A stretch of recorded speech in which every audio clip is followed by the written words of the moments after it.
Hello, Gelato Familia. It's George, the Disney Italiano, coming to you with another live.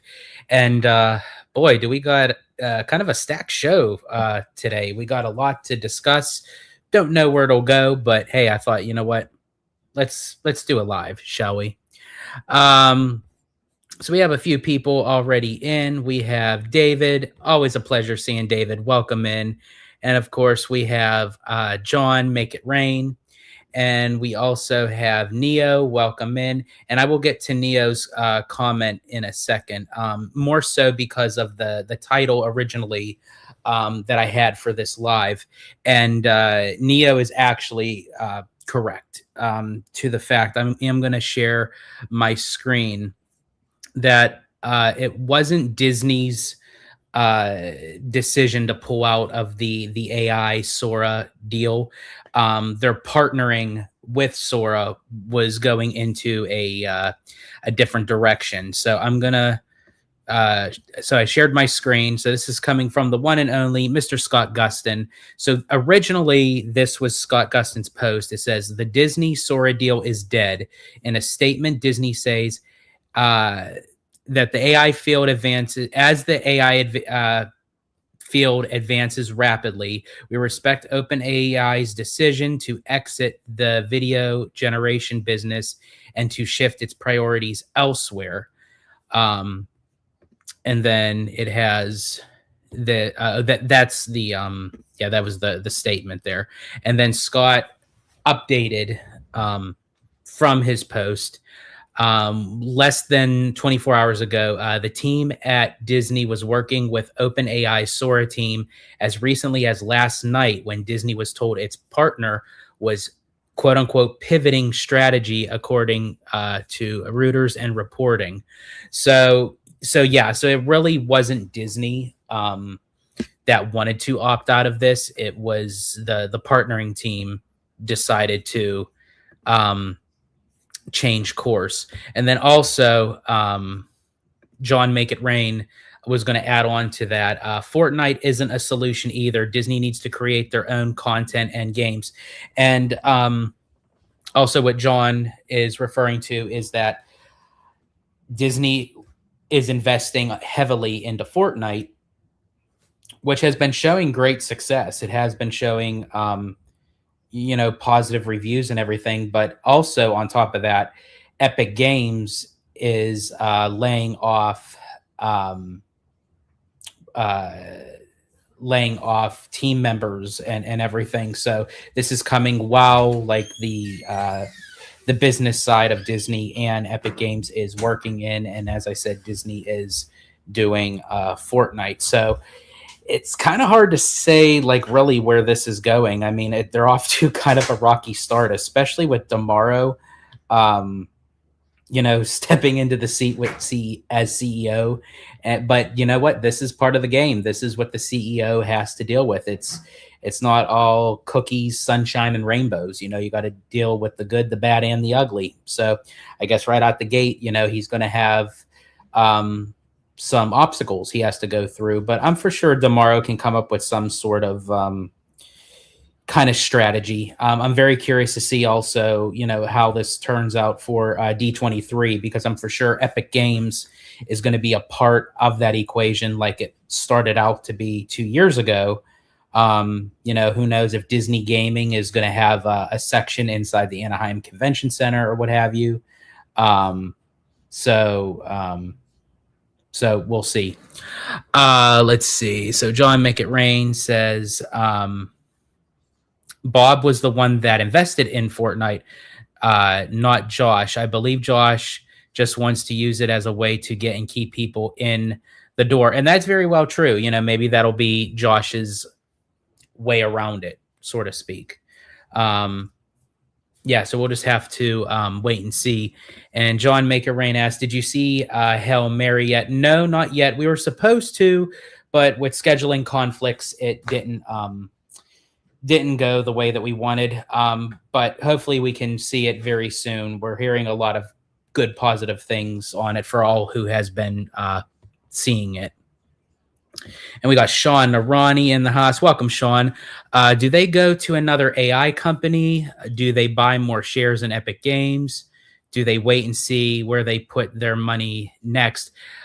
All great questions and concerns, Sean. Honestly, I'm like right in the same boat with you. I'm very curious to see what kind of strategy, because they're going to have to regroup somehow, some way, and really see. I think with when it comes to Epic Games and Fortnite, even though that they're having layoffs, who knows if really Disney puts in their team, into this. So we'll just have to wait and see where that where that takes them. As far as with AI and Sora, even though that they're not, going to be investing into Sora right now, obviously for the obvious reasons, that I think that they are still looking into the open AI, but just again taking a different approach. And we have Alexander Wilson in the house. Welcome in. I was listening to Matt Bellonellini, if I'm pronouncing that right, and his guest said that even OpenAI employees didn't even know Sora was being shut down until right before the PR release. That's crazy. That's wild.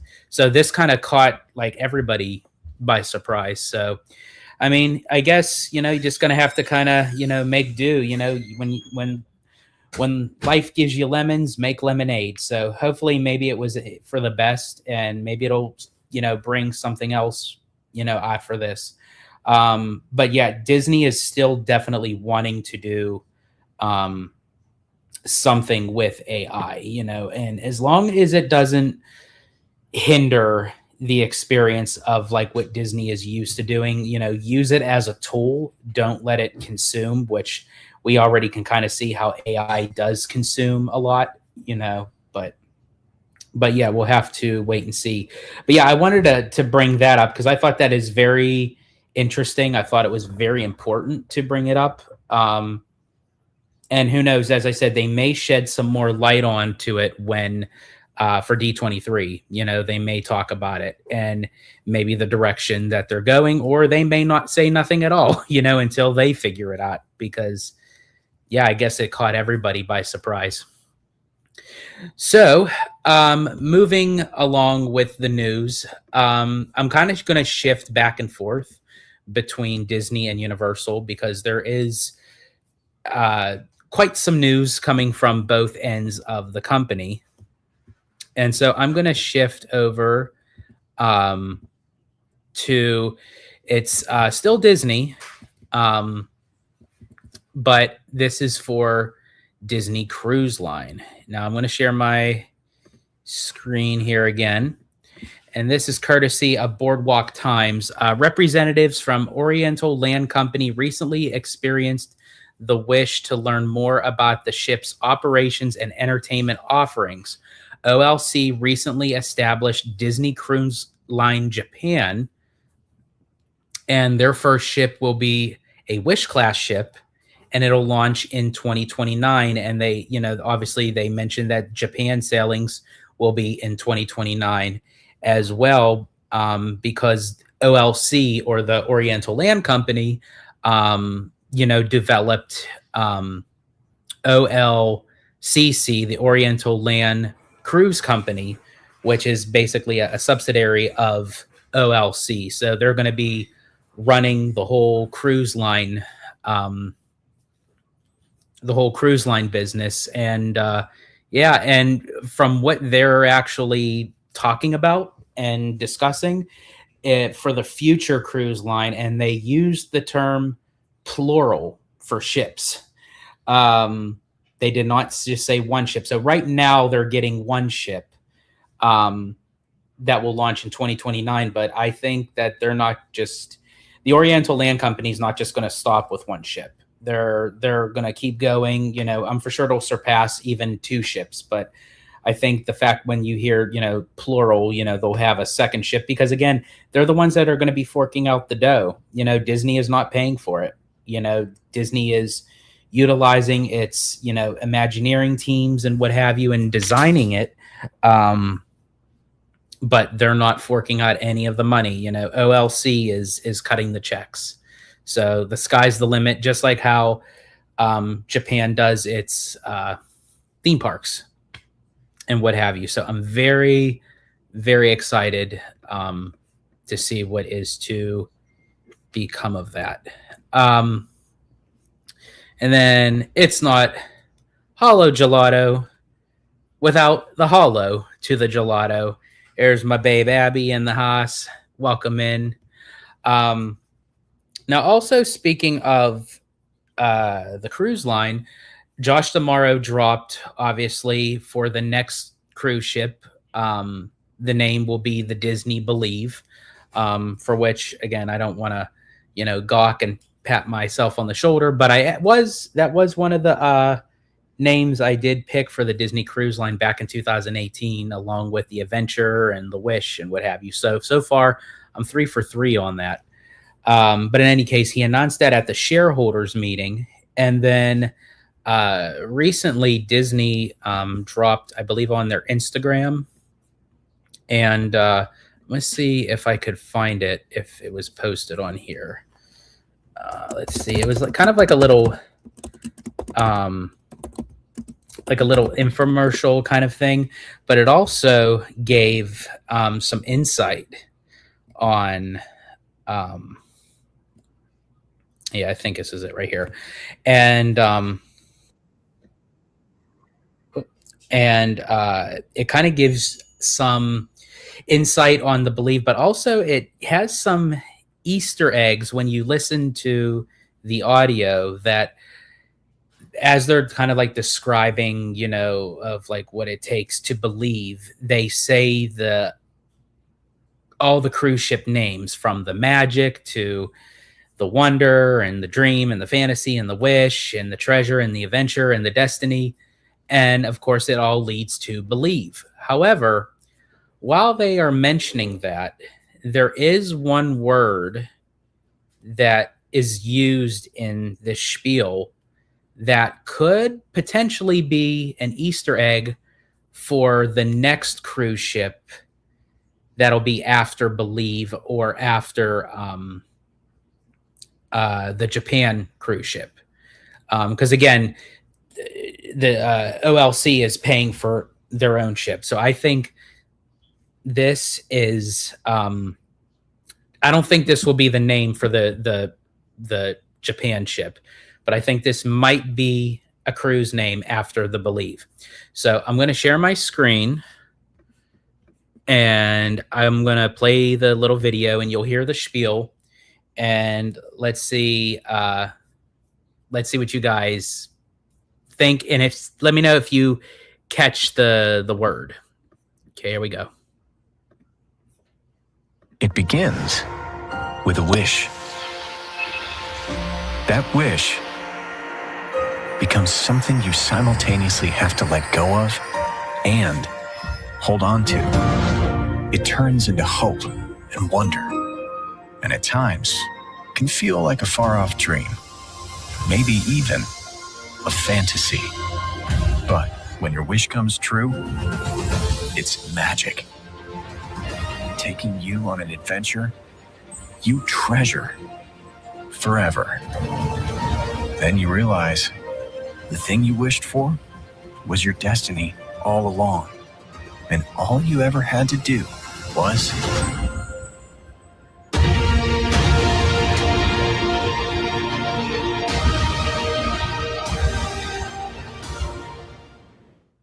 it begins. Okay, so did you guys catch the word that could possibly be for a future Disney cruise ship? Before I mention it, because I'll give you guys some time to possibly write it in there. But I think it's so interesting that this ship was already in the making, because it's literally coming online next year. So I mean, it's pretty much done. So at D23, they'll probably announce pretty much everything that this ship is going to have to offer. Maybe trickle in some things in here or there, but yeah, they're going to they're probably going to announce some big stuff for Believe. And it seems we got Kev on the go, and Kev guessed it. Yes, it is Hope. I have a sneaky suspicion that one of the next future cruise ships will be the Disney Hope.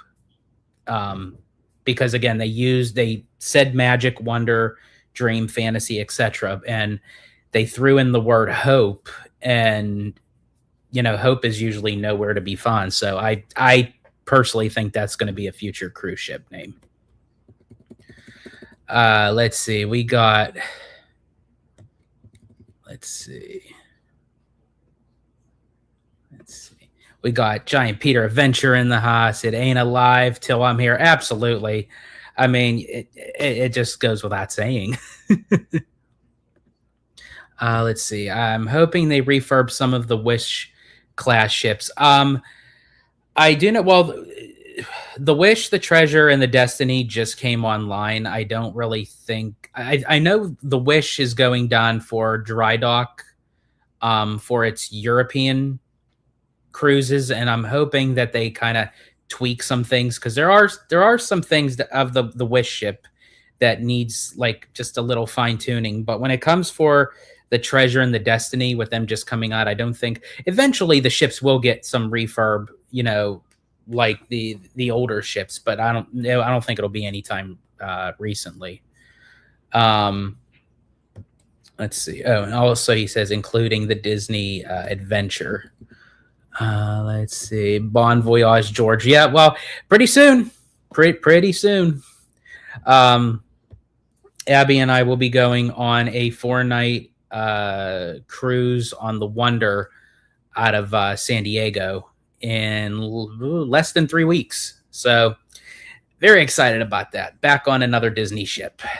That'll be my 11th cruise. Yeah, so I officially went platinum on the last one, but my platinum actually kicks in on this cruise. Let's see. I hope the Wonder and Magic add some Marvel to those ships. Well, we'll have to wait and see. I have to actually wait and see. I mean, as of right now, I don't think they have plans of getting rid of the Magic and the Wonder, but I mean, eventually down the road, we'll see. I don't want them to go, but I'm so glad that I was able to get Abby on the Magic in May. And then, as I said, we're going on the Wonder in a few weeks. So at least she'll be able to see the 2 original Disney cruise ships. Let's see. We all know how much George loves taking the dub of the Believe ship. Oh, yeah, I gawk in it. Let's see.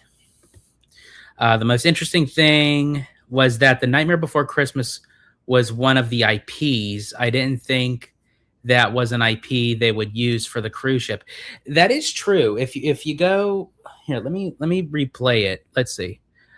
I won't do the audio. I'll knock the audio out, but let's see here. So that way we can talk about it while it's playing. So so we have Snow White and the 7 Dwarfs that they showcase.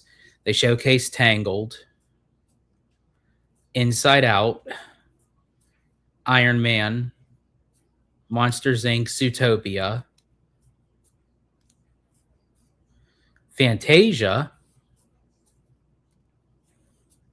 Encanto. You have Toy Story, Star Wars, The Little Mermaid, and The Nightmare Before Christmas, and then Groot. So obviously, and then you have Moana and Frozen. So I do wonder if like if they're just like picking IP, or if I'm assuming there's like some hidden features to that. I mean, they'll probably utilize like Inside Out, Zootopia, kind of like for like the onboard, like for like the ice cream parlor, or something of the kids club and what have you. I'm very curious to see like what one of the new what one of the new stage shows is, because they usually add one new stage show. So like they added Moana was on the Treasure. Hercules is on the Destiny. So I wonder what's going to be on Believe. If I had to guess which new show is going to be on the Believe, my guess is Encanto, because they showcased it on there, and I feel like Encanto, with the colors and the music and the storyline, I think that would be a great like stage musical, and especially like with it being on the ship of Believe,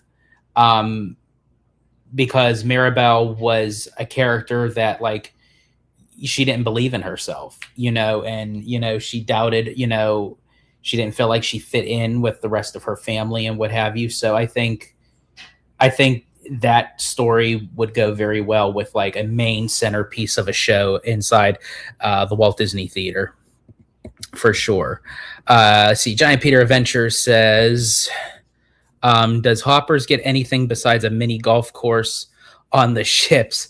Well, you never know. I do think honestly, Hoppers is going to come to Disney in a big way. I don't know how it would be on the ships, but I think honestly in DCA, and in Animal Kingdom, I know they kind of showcase Hoppers like for the Flower and Garden Festival at Epcot, and right now at the Redwood Creek Trail at DCA. But I personally would like to see maybe Hoppers replace Zootopia inside the Tree of Life. I feel like that it would fit much better.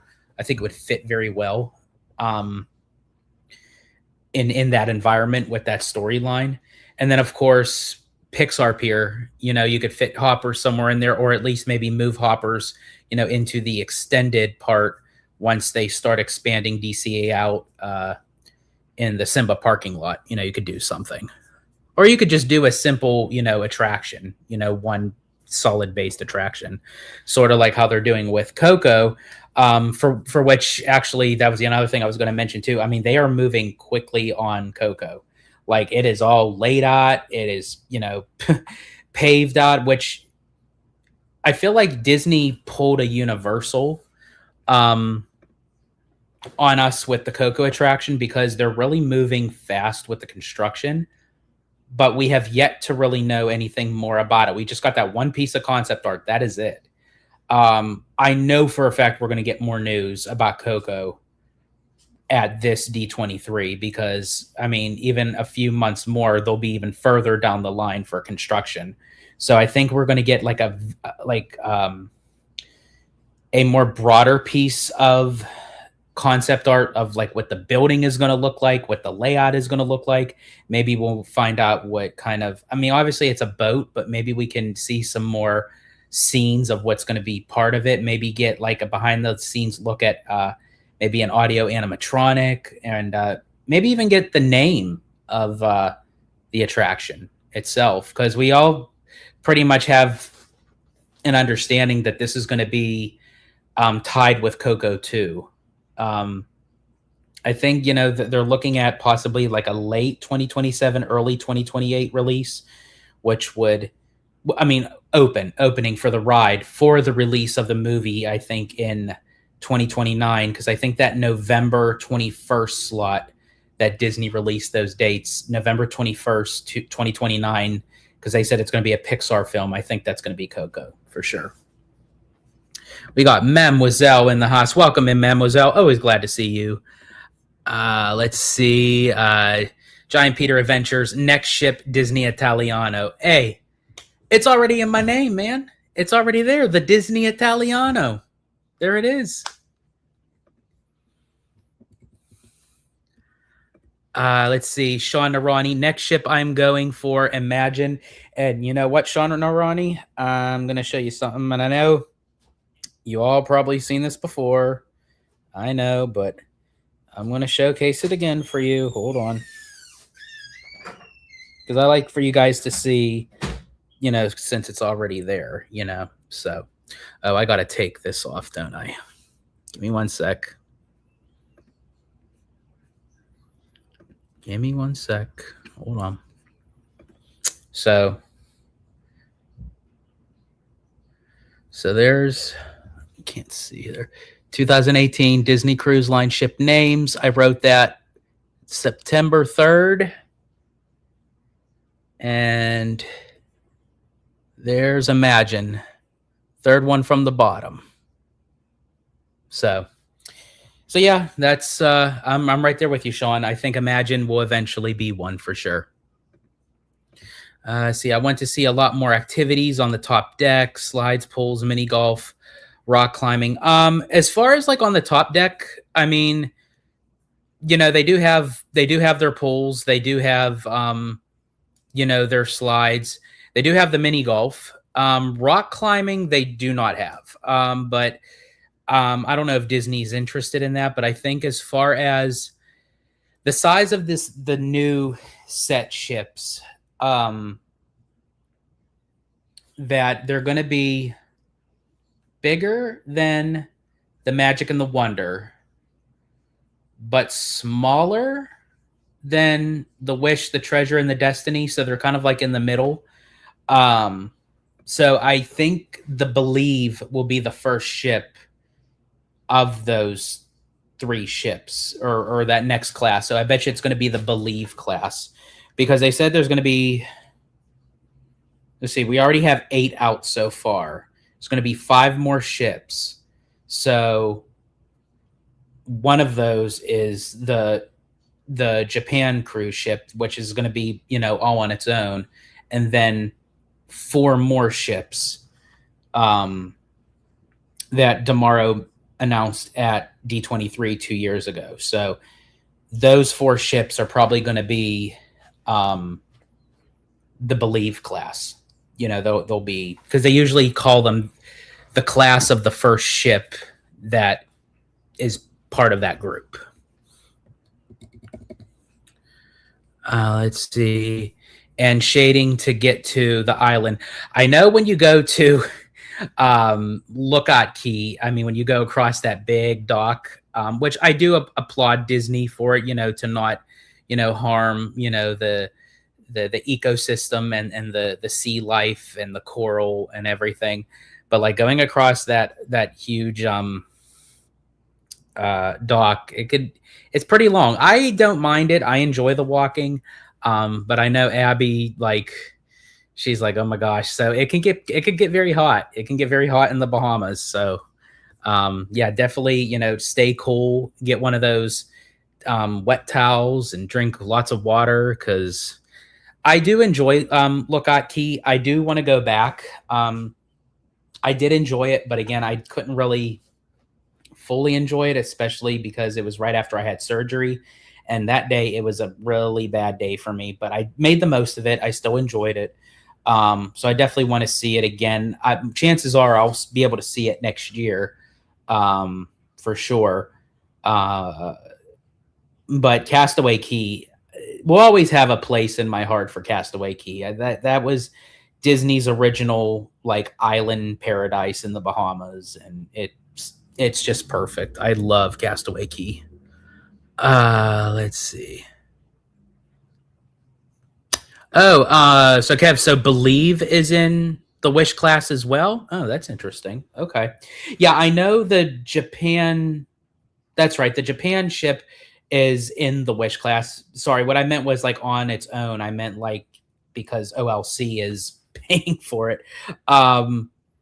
Yeah, but Japan I knew was part of the Wish class, but I didn't know that the Believe was part of the Wish class.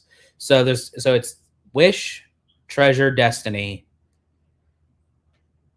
Whatever the name of the new Japan ship is going to be, and Believe. So 5.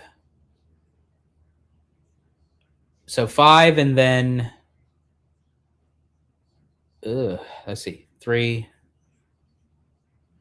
And then the other 3 would be probably their own, right? They'll have their own class, I'm assuming. Abby says that walk was a lot for me. Yeah, it really was for her. Let's see. And we got Tommy Toon World in the house, the Italiano. See you soon, bro. Yes, thank you so much, Tommy.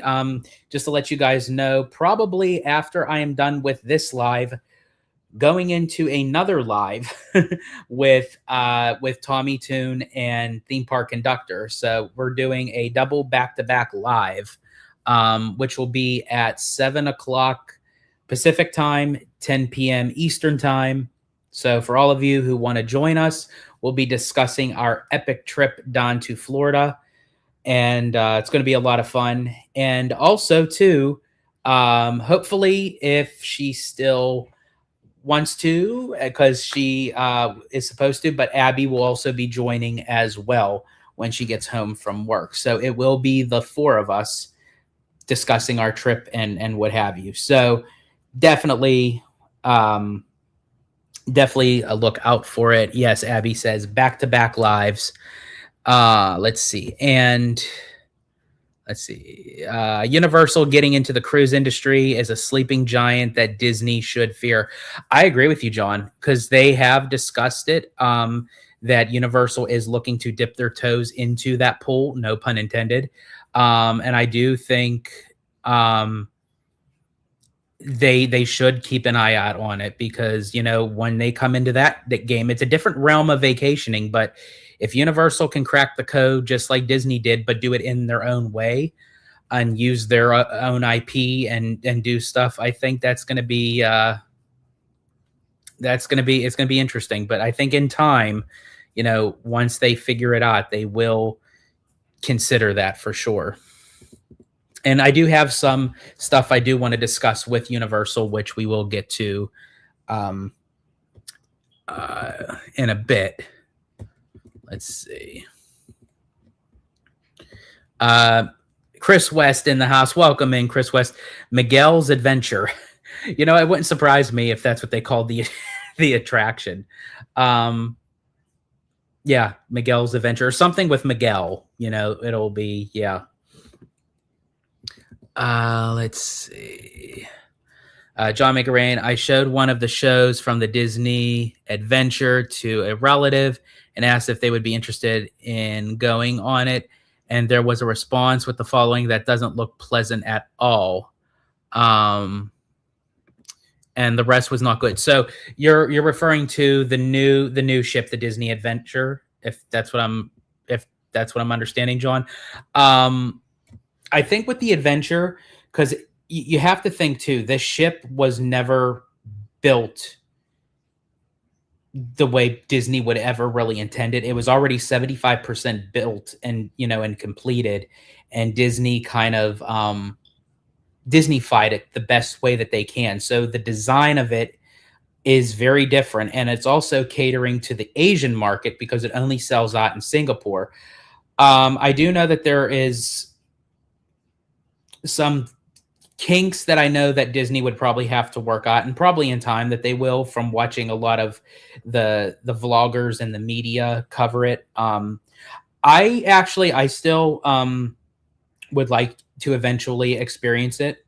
And they don't do any like stops and ports of call. It's basically just going in a circle in the ocean in Singapore. But the prices really aren't that bad. And I think, honestly, if I was to do it, I would do what everyone else is doing, and do like a back-to-back cruise on the Adventure, because they do 3 nights and 4 nights. So I'd probably do like a 4-night and a 3-night to kind of make the equivalence of a week.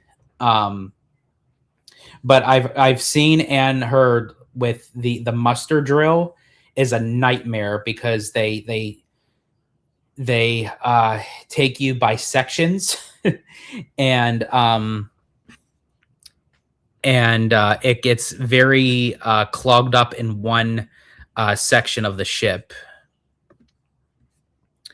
But as I said, I'm very curious to see, because it is designed very differently. And just to say, hey, I was on the Disney Adventure. I'm very curious about it. Let's see. John says it's intended for a 3-day cruise, but I was really disappointed with the lack of things to do on the top deck for a ship that size. Well, I do know that they have the 3 attractions. They have the roller coaster, the spinner ride, and then I think the go-karts.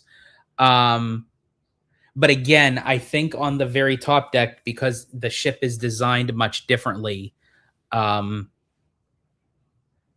it has to maneuver the way it's built, and yes, it is the biggest Disney cruise ship thus far because again, it wasn't intended to be a Disney cruise ship.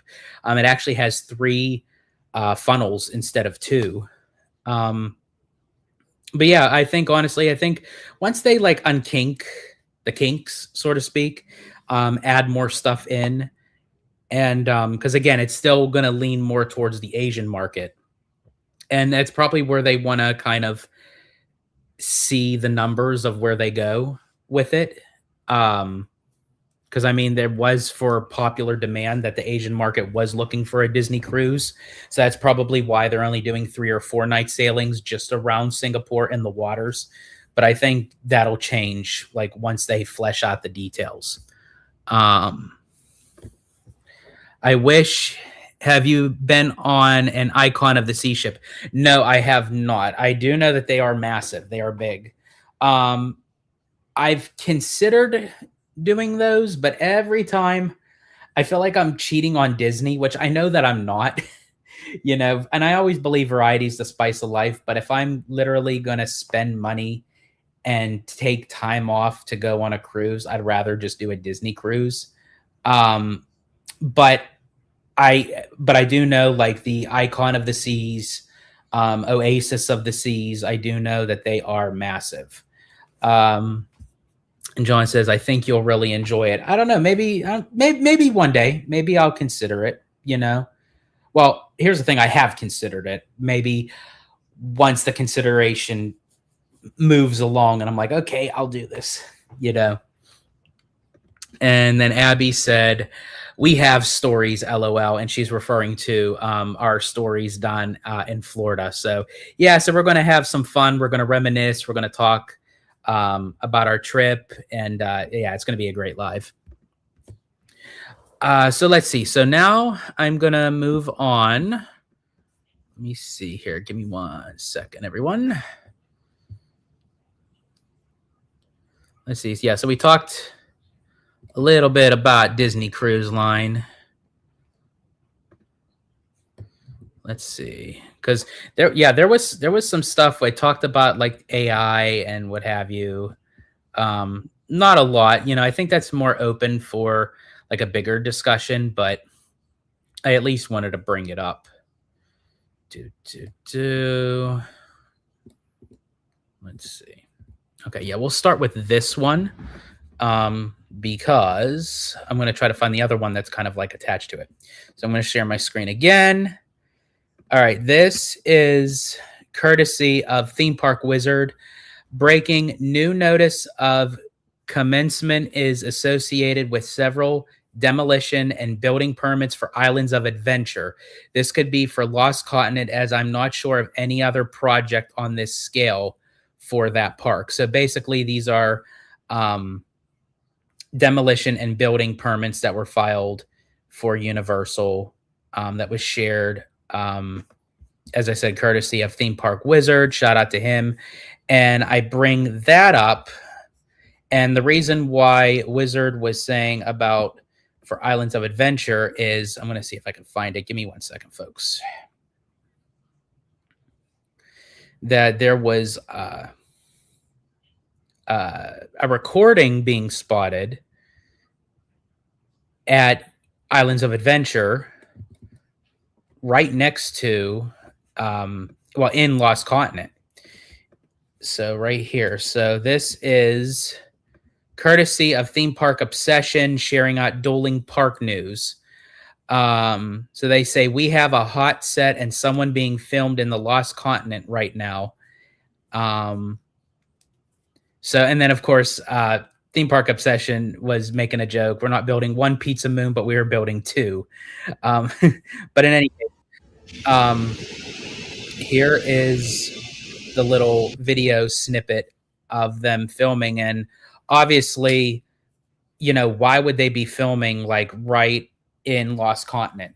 Obviously there's news as to an announcement that's going to be coming out of like what is to become of the Lost Continent, because we know that it's going to eventually become something else. And I feel like that the permits that Theme Park Wizard had shared out obviously is tied into this. So what does that actually mean? My my money is on Pokemon. And I know that it may seem not like a big enough space for Pokemon, but I think if they obviously if they're going to demo everything from the show building of Poseidon's Fury and the eighth voyage of Sinbad Stunt Show and the rest of the Grun, combined, I just really wish and hope that they do not touch Mythos. I really don't. I mean, they may retheme it, but I would just like for them to just keep that restaurant and don't touch it. Even if Mythos is like a standalone restaurant where it's like not part of any land, it's just sitting there like a sore thumb, I'm okay with that. I am okay with that.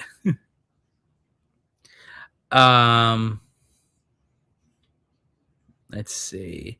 And then John, no, we have not seen Hail Mary yet, but hopefully we'll be able to soon. Let's see. Islands of Adventure should theme the Lost Continent to Jumanji or Tarzan. I don't think they would do Tarzan. Not even just because Disney has their own version, but I don't think Tarzan is like a big enough like IP, like from it being like the older movies. Jumanji. I mean, there is a new Jumanji movie, but I don't think that Universal would dedicate a whole land to Jumanji. They may do like maybe an attraction depending on, how well the movie turns out, but I think it's going to be Pokemon. I don't know why. I just have a sneaky suspicion. And I know a lot of people said that Pokemon was going into the studios. I don't see Pokemon in the studios. Even if it was to replace The Simpsons, it just doesn't fit there. I feel like Pokemon either fits in Islands of Adventure or honestly even Epic Universe, because Pokemon is like the biggest franchise ever. And I mean, that's pretty epic in itself. And do they tie Pokemon to Super Nintendo World, or what have you? It's hard to tell, but we do know that there is going to be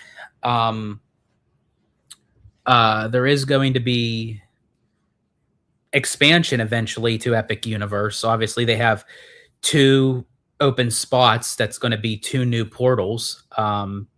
People are saying it could be Wicked. Others are saying it could be Zelda, or if it's not Zelda, because it would be part of Super Nintendo, could it be Lord of the Rings? I would love for it to be Lord of the Rings. I don't think it's going to be Lord of the Rings. I feel like Lord of the Rings is going to go into Universal UK, but I don't know if they would. I think it's epic enough for it to go into Epic, but and as I said, then we also have Pokemon. So I think Pokemon would fit really well in Islands of Adventure if it doesn't go into Epic.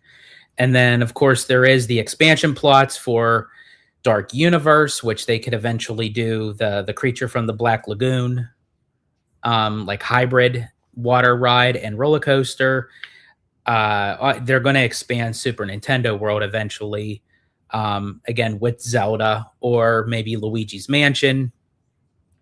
And then Harry Potter is going to get a new ride, either based off of like flying on the broomsticks with Quidditch, or the carriages that have like those I forget what they're called, like those winged beastly things.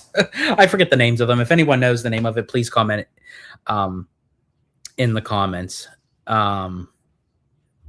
So yeah, I mean, we'll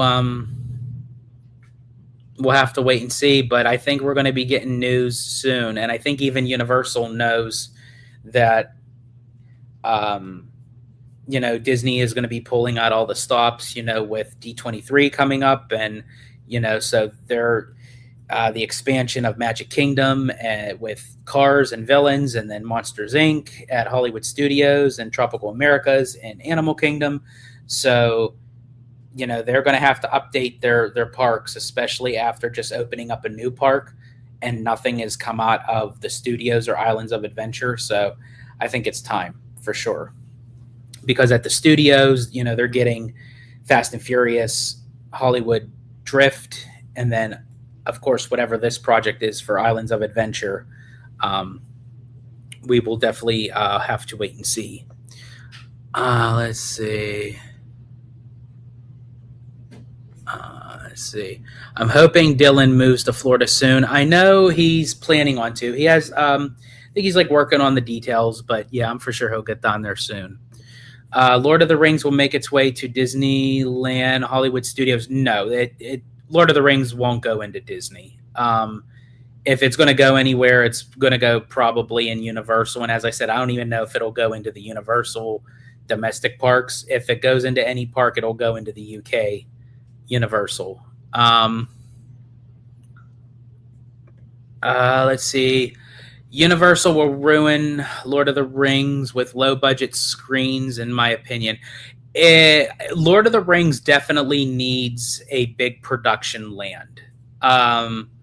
If you just do base it on screens, yeah, that would be pretty bad. I don't know as far as like Universal UK, if they have kind of like their own budget kind of thing, sort of like how Japan does with Disney. But yeah, if it was just solely based on screens, like, yeah, no, they need audio animatronics. They need like big set pieces. That's what they have to go by that. Let's see. Sean Arani says, is Epic World only have one entrance and exit? Wouldn't that cause bottleneck problems? So, so in order to get in and out of each land, none of them are interconnected. So as you go in, you go through the land, you circle back. As far as the few times I've been to Epic Universe, there has not been any issues.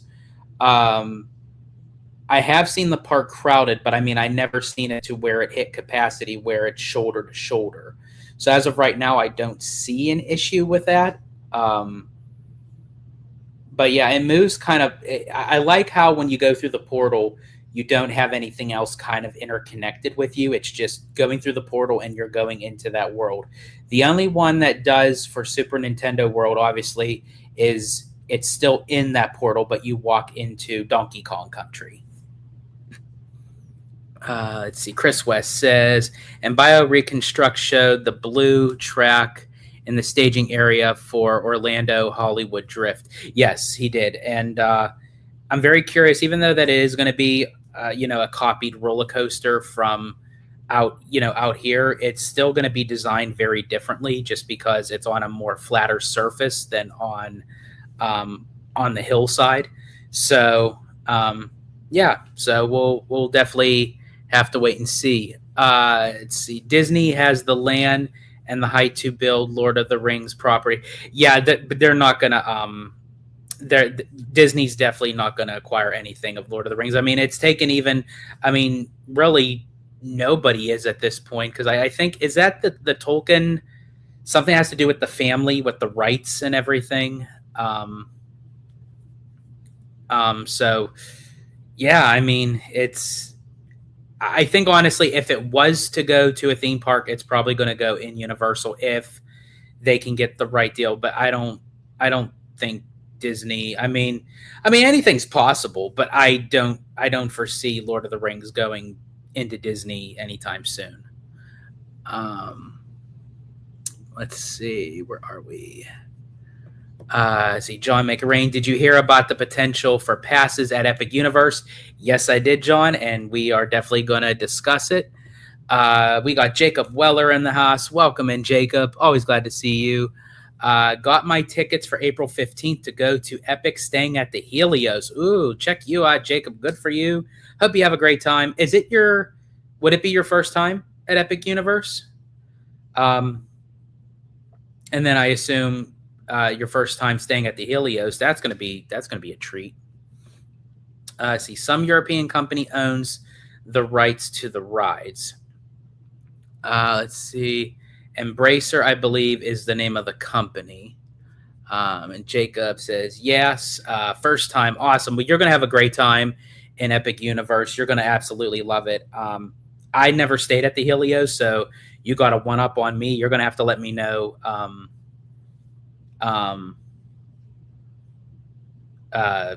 it is, definitely. And I will say, I know I've repeated this many times. I know you guys are sick and tired of hearing this, but Jacob and Peter, I still have your winning gifts.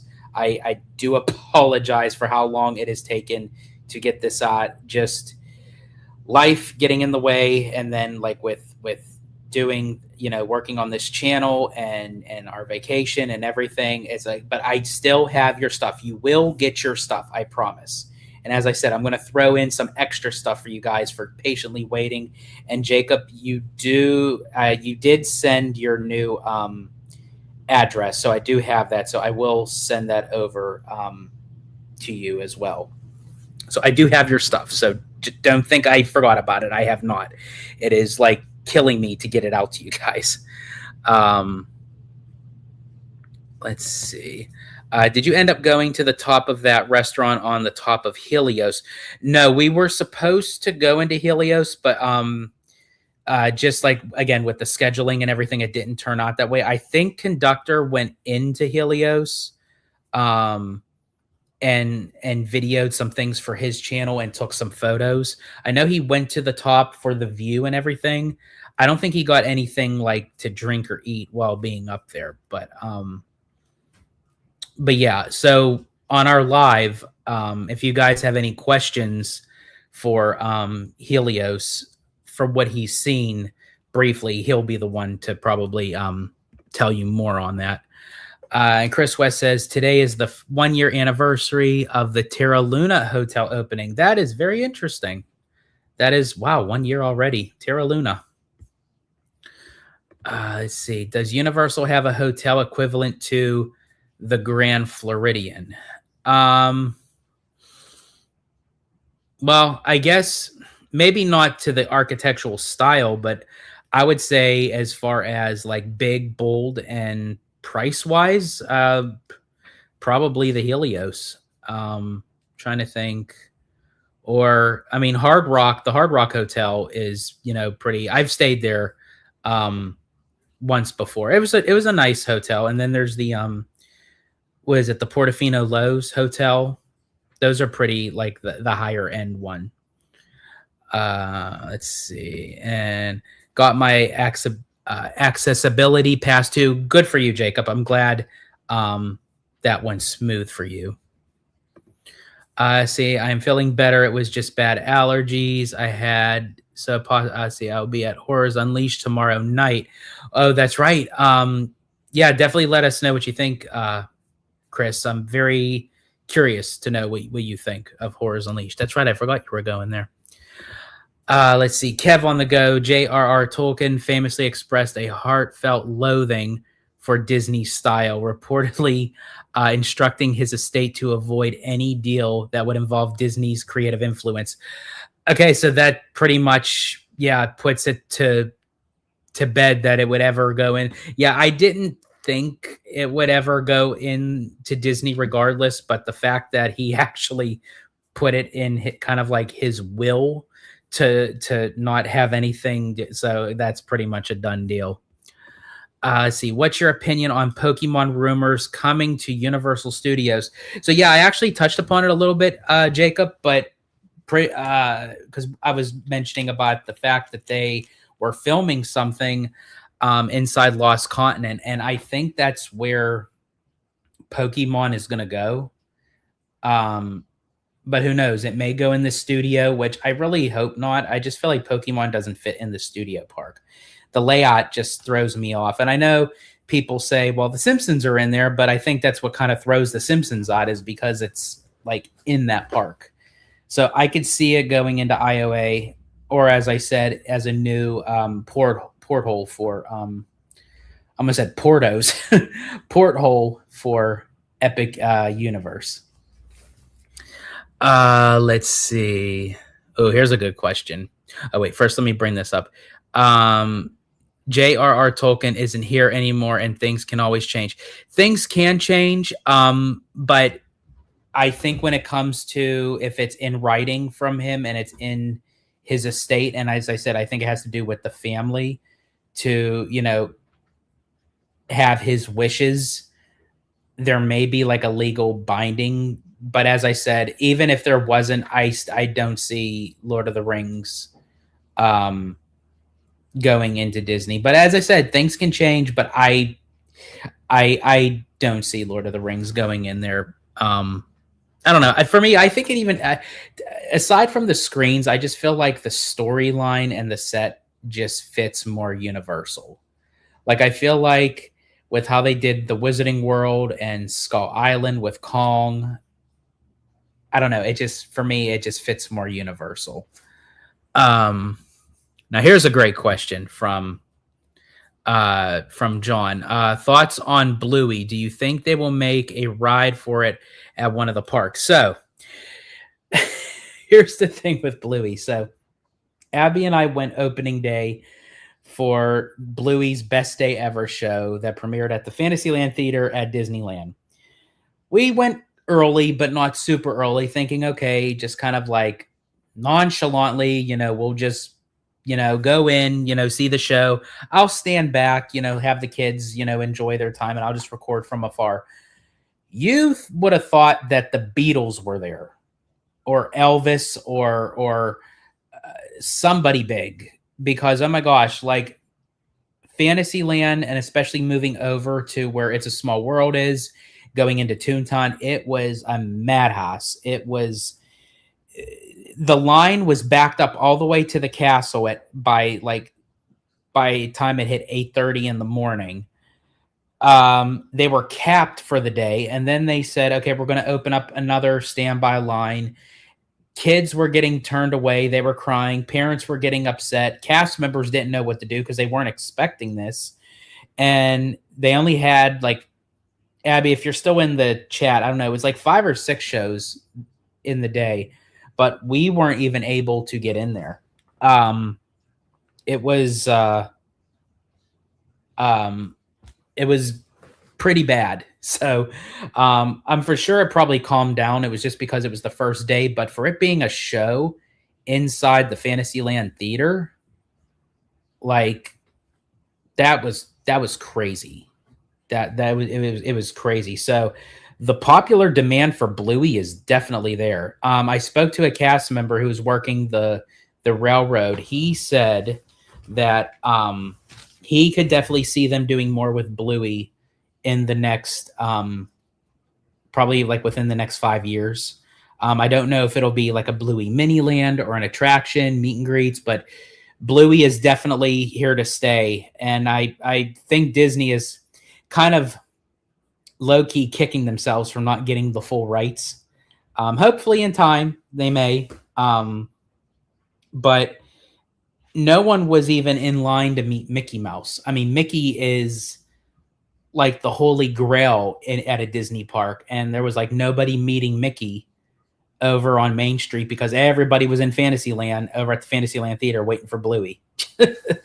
So that is that's basically what went on that day. We have Epic Berserker. George, nice background. Thank you so much, Epic Berserker. Glad that you're in. Welcome in. Let's see.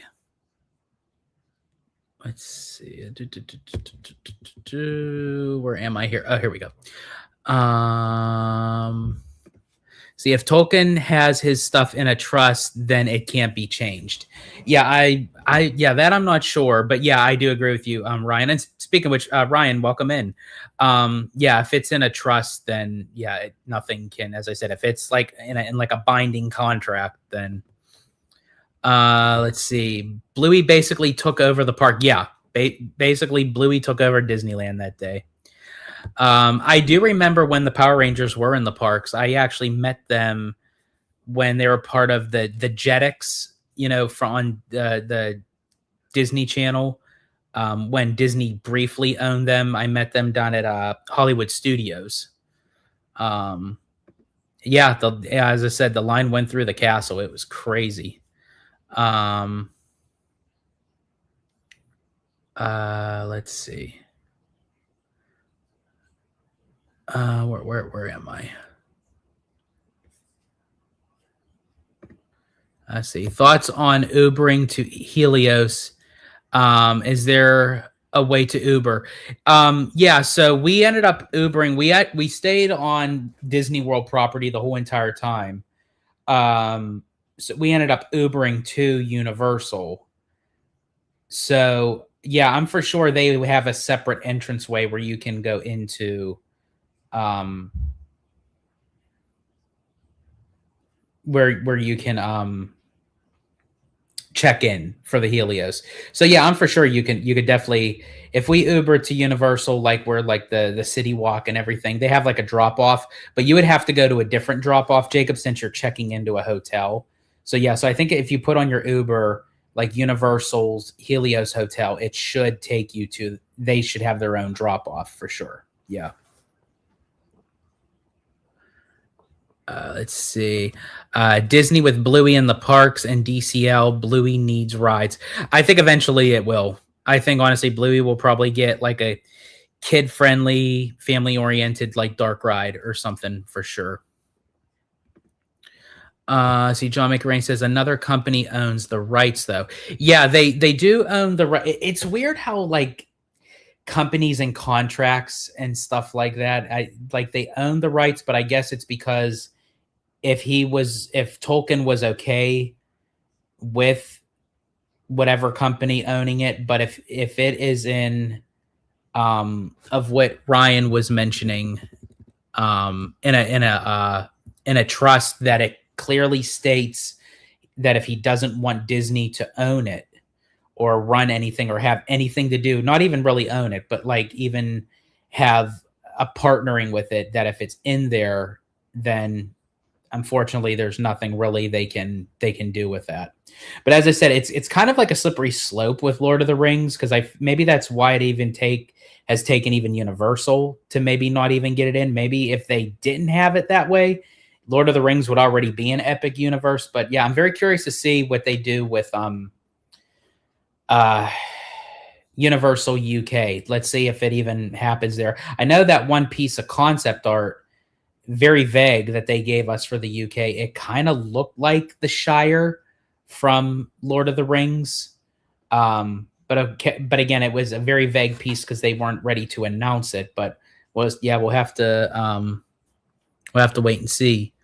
Let's see.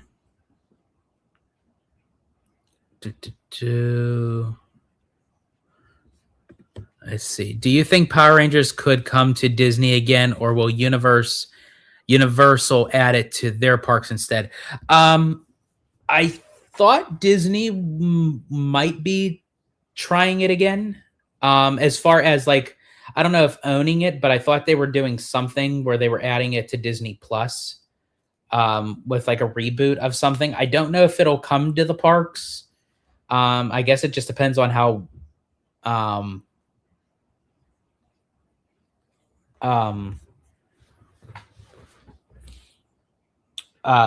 well of a reception it is. But well, yeah, we'll just have to wait and see. But I think if they were to go into a park, it would go back into Disney before Universal. Unless Universal ends up buying the rights. I don't know if Universal wants it, but I think Disney is trying to attempt it again with something that they're going to be putting on Disney Plus. Let's see. Maybe Bluey could go next to Cars Land. I don't know if there's any. I don't know if there's any room left, because that backstage area that was actually going to be for an expansion for Cars Land, that's now going for Avengers Campus, the extended part. So I don't know if there's really any room like in between where Cars Land and Avengers Campus is. Me personally, now again, this depends on the fate of Hollywoodland because of like what's going to happen with if Avatar going into the backlot area, how much are they keeping Hollywoodland? Is the Hyperion gonna stay? I personally feel like that Bluey show, because I think it was Disney Scoops guy that said that it was about a 40-minute show. They should have just put it in the Hyperion, to be honest with you. It's a big enough theater. It could hold more people. They have a bigger queue, and it's air conditioned. Who would have thunk, especially for young kids and what have you. Plus, it would be adjacent to the Mickey Mouse Clubhouse show that's actually there right on Hollywoodland. So maybe if there was like a little bit of land, maybe you can get a ride or something in there. If you're thinking of doing like a Bluey mini land, sort of like how it was for a Bug's Land, actually that's probably where it would have went. So in a way, John, you probably were right. If they didn't use Avengers Campus to replace a Bug's Land, and the Eastern Gateway went through the first time, I think Avengers would have went to where Avatar is going to go. And if they still had a Bug's Land, because a Bug's Land wasn't going to be on the chopping block, I could see them turning a Bug's Land into a little mini Bluey Land, because you already have the foundation for kind of like kiddie rides, so to speak. So it would already kind of fit. You had the bumper cars, you had the little puddle pond, you had the Ladybug Boogie, and you just kind of retheme it to Bluey. That would have been, I think, would have been best. But obviously it didn't go that route, because now Avengers is over in there. And I think that kind of like restricted Avengers a lot, in my opinion, by putting it there. We got Remy D in the house. Welcome in, Remy D. Always glad to see you. Let's see. Bum. Chris West says Disney going to be crazy this weekend with WonderCon happening this weekend.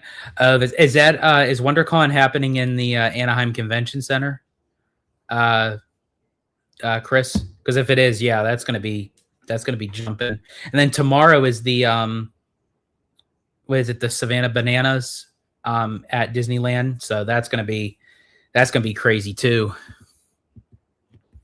I always thought G.I. Joe would make its way to Universal. And Jacob Weller says G.I. Joe is a classic. That'd be kind of cool. I think if they brought G.I. Joe back like in a new way,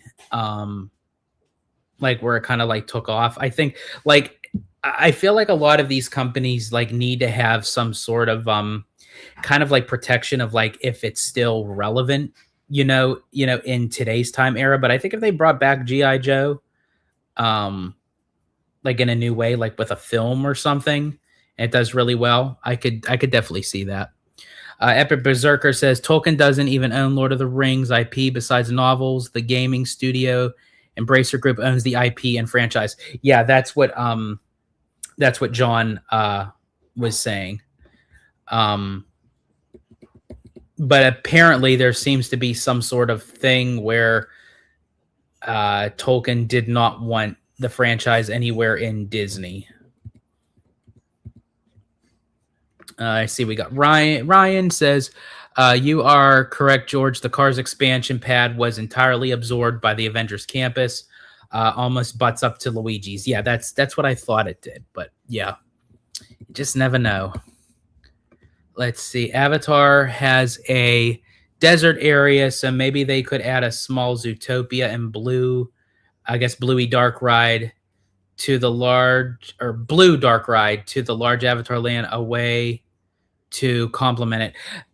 Me personally, I actually like how you brought that up, John, because again, going back, I'm going to sound like a repeating parrot with this, but this is why I feel like Avatar really doesn't fit in the realm over in that backlot area for Hollywoodland. If you turned it into Zootopia, it already kind of has the cityscape. It goes into Zootopia. Again, it doesn't have to be a mere copy of Shanghai. They can do kind of their own thing for the domestic parks. And yes, to kind of complement it, you can put Bluey like integrating, because obviously Bluey's an animal. So it kind of moves into the integration of Zootopia, you know, that, but I don't know. I'm still very, I'm still very hesitant of what to say. And as I said, if it turns out great and it's all said and done with Avatar in that area, I will say, even though I had a concern, I was wrong. I will say it. But right now, I just don't see it. See, Alton Towers in the UK is getting the first Bluey ride, a family coaster. Yes, I do remember the cast member mentioning that. He couldn't remember the location, but he said, yeah, another park is getting a Bluey ride, and it was supposed to be a roller coaster. So, okay, so that's where it's going. So, yeah, that'll definitely be interesting. Okay, so you confirm. Okay, yeah, in the Anaheim Convention Center. See, I wish Disney would stop doing their marathons at the Disneyland Resort so they could make the back roads bigger and use that space for rides. Well, right now Disneyland's not doing the marathons because of the construction. It's only at Walt Disney World right now for the time being, while they're working on Coco and everything. But once they and the Eastern Gateway. But here's the thing: when they start opening up the Simba lot for future park expansion, I don't know, when they do bring back the marathons, I'm assuming that they'll probably have to reroute some things. But I mean, the marathons are very popular. I mean, they do bring in people. They do. I was always curious to trying it myself, because I've never done any of the Run Disney marathons. So just to kind of mark it off my bucket list, eventually I'll probably do one. Let's see. Going to feed baby goats on April 2nd at the Daly's farm as well. Oh, that sounds fun. I remember going to the farms and like feeding the animals, goats included, that used to give us like little bottles, and you know, they'd like they drink from the bottle while you held them and everything. That was always fun. I enjoyed that. John Make It Rain is asking, what is WonderCon? I really don't know too much about it. Chris West, if you're still in the chat, if you can elaborate for us more on WonderCon. See, Remy D says, I'm kind of glad Disney's deal has gone south. I'm hoping instead they make one with Google Gemini. I'm a Gemini user. I mean, I said this earlier on in the conversation with the OpenAI and Sora, that I say, even though it may seem like a bust, all things in good time. You know, I believe everything is set for a reason.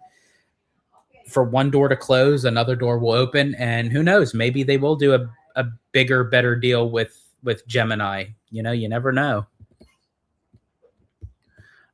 See, Ryan says it could be possible to see a Bluey attraction replace Roger Rabbit and fit into Toontown. The Bluey merch alone would make that worth it compared to the Roger Rabbit merch. Oh, Ryan. Oh, Lord, you done did it now. No, in all seriousness, knowing Disney, I could see them doing that, but man, if you got rid of Roger Rabbit, like that is that ride is literally the last piece of Roger, like at Disneyland. Other than they do have the Maroon Tune billboard that they still have up at Hollywood Studios, but I mean, it's just a billboard. But I mean, that attraction, if they take Roger out, I know, like, for us diehard Disney fans, we would be in an uproar, but the kids would be like, ooh, Bluey, you know. I don't know. I can see it, but then I can't, because, well, they did do that cross promotion with Bluey and Mickey. I don't know if you guys saw that cross little commercial thing where Mickey was in his clubhouse and he went into like Bluey's world. So, I mean, I guess you can kind of see it, but oh man, but to get rid of Roger Rabbit, ooh, man, I would love for them to maybe just add Bluey to Toontown and not really replace anything. Let's see. Uh, not suggesting get rid of Roger, just saying it's a Disney type. Oh, absolutely. Yeah, that is definitely a Disney type move. That's what I'm saying. Like if they did that, oh boy. Yep. So Ryan, yeah, I was more so just saying like that's the question of the day because like to replace Roger Rabbit with Bluey, because I can see it both ways where you would piss off one group but make another group really happy. Let's see. WonderCon is the baby brother of San Diego Comic-Con, created to threaten San Diego that they might leave. Okay. Oh, that is going to be big then, because I've heard the San Diego Comic Con is huge. I went to the LA Comic Con. I didn't really care for it, to be honest with you. I mean, it was a nice weekend that Abby and I did, but I mean, there wasn't really a lot going on.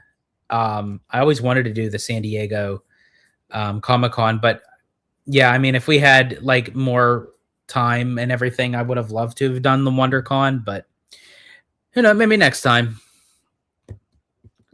Let's see. John says, I'm on team Avatar side. Now, when you say the monorail can go underground, I don't know. You mean like for over in Hollywood land go under? I mean, I don't know if they would actually. For the thing with the monorail is, I think Disney is really trying to, and this is where I'm trying to understand how the monorail will fit into Avatar, because it would be too costly to do anything with the monorail, that they would have to do something like around it or cover it. So I'm very curious to know that for Avatar, are they going to cover it with rocks? Are they going to, how are they going to hide it? I'm very curious to see how they because it would be really bad to actually showcase the monorail going through Pandora. Like that would just be, it would just feel weird to me. But let me know, John, if that's what you're referring to with the monorail going underground. Let's see. Ryan says, if Avatar has a transition like Batuu in Disneyland and not the non-existent transition Walt Disney World has with Toy Story, then it should be good. Yeah, if it had that, but that's my concern. Like, what kind of transition are you doing when you're coming off of Buena Vista Street and you're walking down Hollywoodland, and then you have Mission Breakout from Avengers Campus on one side? So, like, I'm wondering, like, is all that going to be visible when you enter in Pandora, or is it going to kind of like, are they going to block out all those sight lines? So, I mean, if they can do it, then kudos to them. Let's see. Ryan Turner continues, especially since they just had to return the rights to Roger Rabbit to the creator last year. Yeah, that is true. And I think the creator said, and correct me if I'm wrong, Ryan, that he said he is still very open to do any kind of projects with Disney, with Roger Rabbit, if they're willing to do so. So again, there it goes with the contract. I don't know how much they can do, because with Steven Spielberg and all that. So again, it's such a touchy, like, fine line of like how to cross, what to cross, and how to cross it. Let's see. Oh, that's an interesting comment. They couldn't do that as Bluey would overshadow the Moss. Yeah, I mean, as I said, Bluey definitely overshadowed Mickey the day her show premiered. So, I mean, to put Bluey in Toontown, I think, I don't think people would be going on Runaway Railway anytime soon. Plus, I think also, too, and I know this was just like a hypothetical thing that Ryan was saying, I think the position that Roger Rabbit is, like where the ride is, they would have to make an extended queue, because I mean, as I said, that line would be crazy. That would probably be the one like family, like child dark ride that would probably exceed over 3 hours. I could see it. Remy D is asking, what is the difference between MegaCon versus Comic-Con versus WonderCon? Ooh, that's interesting. If anybody knows, throw it in the comments because I'm fairly new to the cons, other than like obviously with D23, but like all these cons and everything, I don't really follow um, that much. So yeah, definitely if anyone could shed light on that, that'd be great. Um, Jacob says, "You like Stardust Racers. I heard it's opening back up soon." Um, yeah, I probably can give my full opinion on it once I'm able to get on it because I couldn't get on it the first time because of my surgery. And then when I went back, it was closed. And it's like, I have still yet to get on Stardust. So hopefully soon. Hopefully I can get on Stardust soon. Um, let's see. Do you think Josh will announce some rides for Donald Duck and Chippendale at Hollywood Studios? Um, no, I don't think that they'll get their own right. I mean, I can't say never because I mean, like anything can happen, but I think they have bigger fish to fry, so to speak, when it comes to the IPs. I feel like that they kind of utilize the Fab Five, you know, when they do something with Mickey Mouse, like Runaway Railway. For Hollywood Studios, obviously they're working on for Monsters Inc. Um, the animation building, Rock and Roller Coaster with the Muppets, and there is still that expansion pad even behind the animation building. So who knows what they have planned for there as well. Let's see. Also, do you think it's possible for Disney to build Professor X's house and the jet at Hollywood Studios to launch people into multiple missions? At If it's in Florida, no, because right now they can't. Um, Florida can't do anything as far as with Marvel unless they Universal gives up the full like theme park rights to Disney. And who's to say, maybe down the road that might be a game play for Josh to eventually, like, I mean, that would be something like to mark his territory as his own legend that he was able to acquire, where Iger acquired the rights to Marvel, but Damaro finished it by getting all the rights, you know, even for the east of the Mississippi River. But as of right now, that would be kind of cool. But they can't do it because of the rights with Universal. Let's see. So yes, the monorail can easily go underground. Japan does it all the time. That is true. Japan, however, is not stingy with their money. They aren't. Japan will like fork out the money. As I said, they're in a great position with Disney right now because Japan, for their parks, they can make anything that they want and no price is too much for them. And that's why even for their cruise ships, I can imagine if what their parks look like, what their cruise ships are going to look like. Because again, they're forking out the money. Um, I mean, they could do that. But again, they would have to literally like break up the monorail and add more track and everything. And I don't think Disney's going to touch the monorail like that. As far as covering the track and the tram and the beams and everything, they could.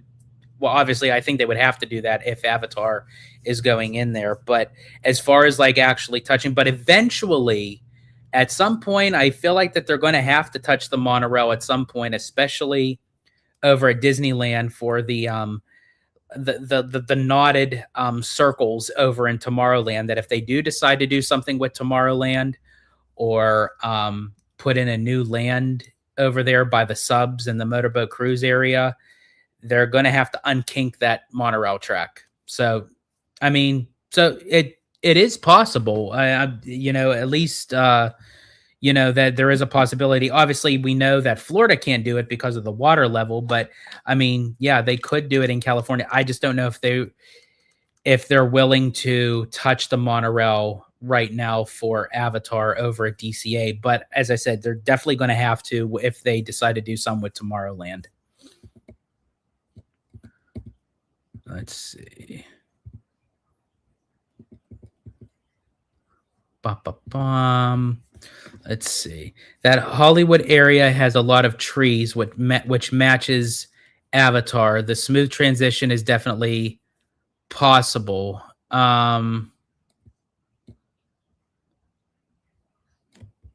The real Hollywood Hills area. I'm not familiar.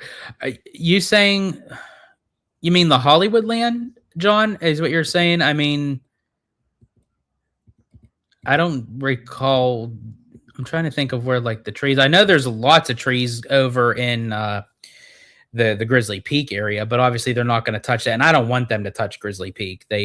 I love how that like feels like a national park, but I'm trying to envision where you're saying the location is, where there's lots of trees, in Hollywood land. If I'm understanding you correctly, let me know if maybe I'm missing something. Let's see. Kev on the Go says San Diego is the original and gold standard. They own WonderCon. MegaCon is the second largest East Coast con. Oh wow. Dang, if I would have known that, I would have thought about going to WonderCon. Jeez. Well, maybe next time. Have you talked about all the Universal surveys for the annual pass yet? No, I have not, Remy D. And someone else, I think Jacob mentioned it earlier. Yes, I'm still going to bring that up. Let's see. I heard Airbnb had an X-Men house once. I've heard that too, Jacob. I think I remember hearing something about that. There is the underground access road between Disneyland and DCA that sits in the side of the monorail track. So, wait. There is the underground access road between Disneyland and DCA that sits in the side of the monorail track, so nearly impossible. Oh, for the monorail, you're saying to go under. Just out of curiosity, why did you not stay at a Universal hotel in Orlando that offers the early entry? Great question, Ryan. So, oh, okay. I'm sorry. You're saying the Hollywood Hills has a ton of trees in LA. I see. Oh, I see what you're saying. So, like, add more. So, what you're saying is like add more trees for the transition to make it more like Hollywood Hills, and that would be the transition for Avatar. If that's what you're referring to, let me know. Because I think I got it now. So anyway, Ryan, to your question, very good question. Actually, we were originally going to actually stay at Cabana Bay, and the reason why that changed was we didn't want to go to a hotel, unpack, get comfortable, to then repack and move. Even though I love staying on Universal property and I love staying on Disney property, I love staying, on Universal for Universal and Disney on Disney. I wish we could have done both, but essentially it would have cost more money because I've got a great deal on the Disney hotel with our package, tied with the dining plan. So, and we basically utilized it. I mean, even when we had to obviously spend money when we wanted food at Universal, but when we got back to our hotel, we were able to use our food credits and everything down at the hotel. So, so we were supposed to, but that's why we didn't. Now coming back up to the conversation for the Universal, speaking of Universal, for the passes. I think we all were okay, John, perfect. Glad I as I said, I thought I understood it, but yeah, I wanted to make sure. So now coming up to the annual passes for Epic Universe, I know everyone is like waiting for Universal to drop that, and I think that's why, I think a lot of people, especially for the locals, aren't going to Epic Universe that much because they are annual pass holders for Universal, but to then spend more money for a single day, that's why they're kind of holding off. So I feel like once it gets added to the annual passes, that's where the floodgates are going to open for that park.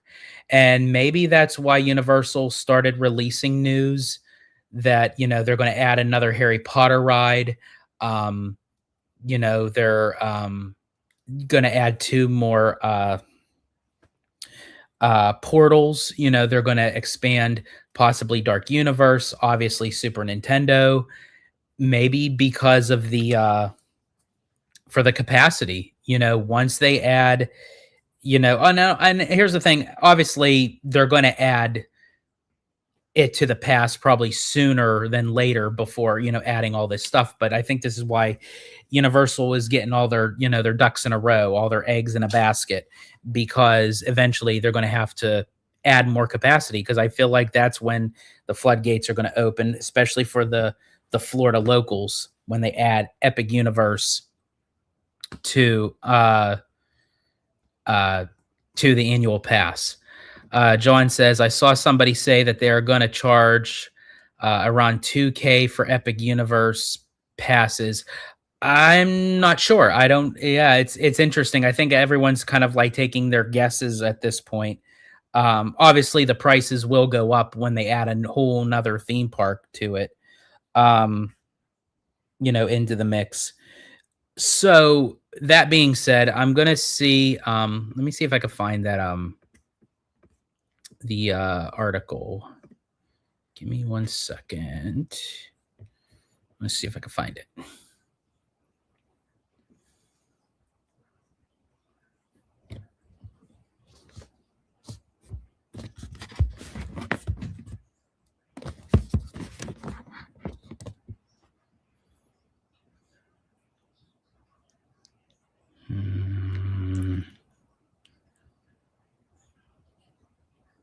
Ba-ba-ba-ba-bum.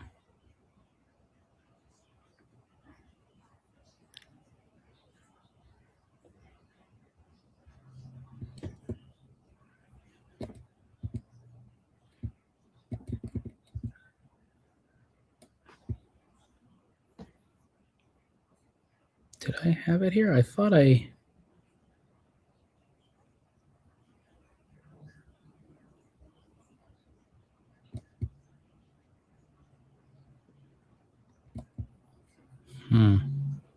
Give me 1 second, guys. I do apologize. I thought I had it here.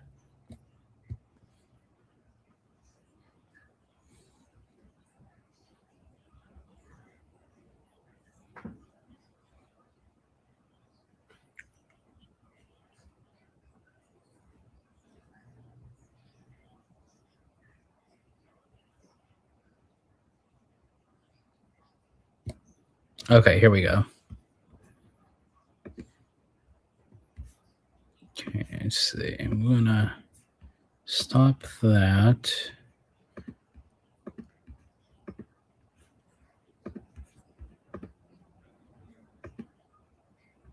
Okay. All right, so I'm going to share my screen here. So this is courtesy of WDW News Today.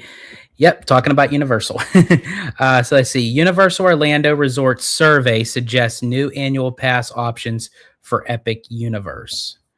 Let's see. I'm going to take that off.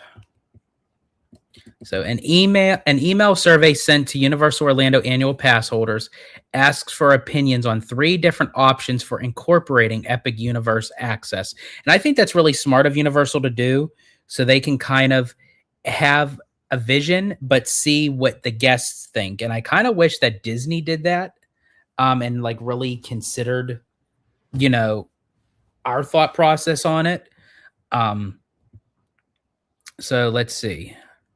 As a disclaimer, this was only a survey. So let's see. So Epic Universe is still new and demand is high. So the Universal team must take steps to manage capacity / crowds while finding a way to grant annual pass holders some access to the park. Please assume that the following are the only options available for annual pass holders to access Epic Universe. Which option would you most prefer? So there's Epic Universe access is available as an annual pass upgrade. The annual pass price would roughly double to reflect the added access. Then there's annual pass holders can purchase discounted ticket bundles that allow multiple visits to Epic Universe on select days throughout the year at a lower per day price than discounted one-day Epic tickets. That's cool, but I wouldn't like that. I wouldn't want a pass to purchase tickets. I want it actually added to the pass. That's just my take on it. Annual pass holders can purchase discounted date based 1-day tickets to Epic Universe. See, again, no.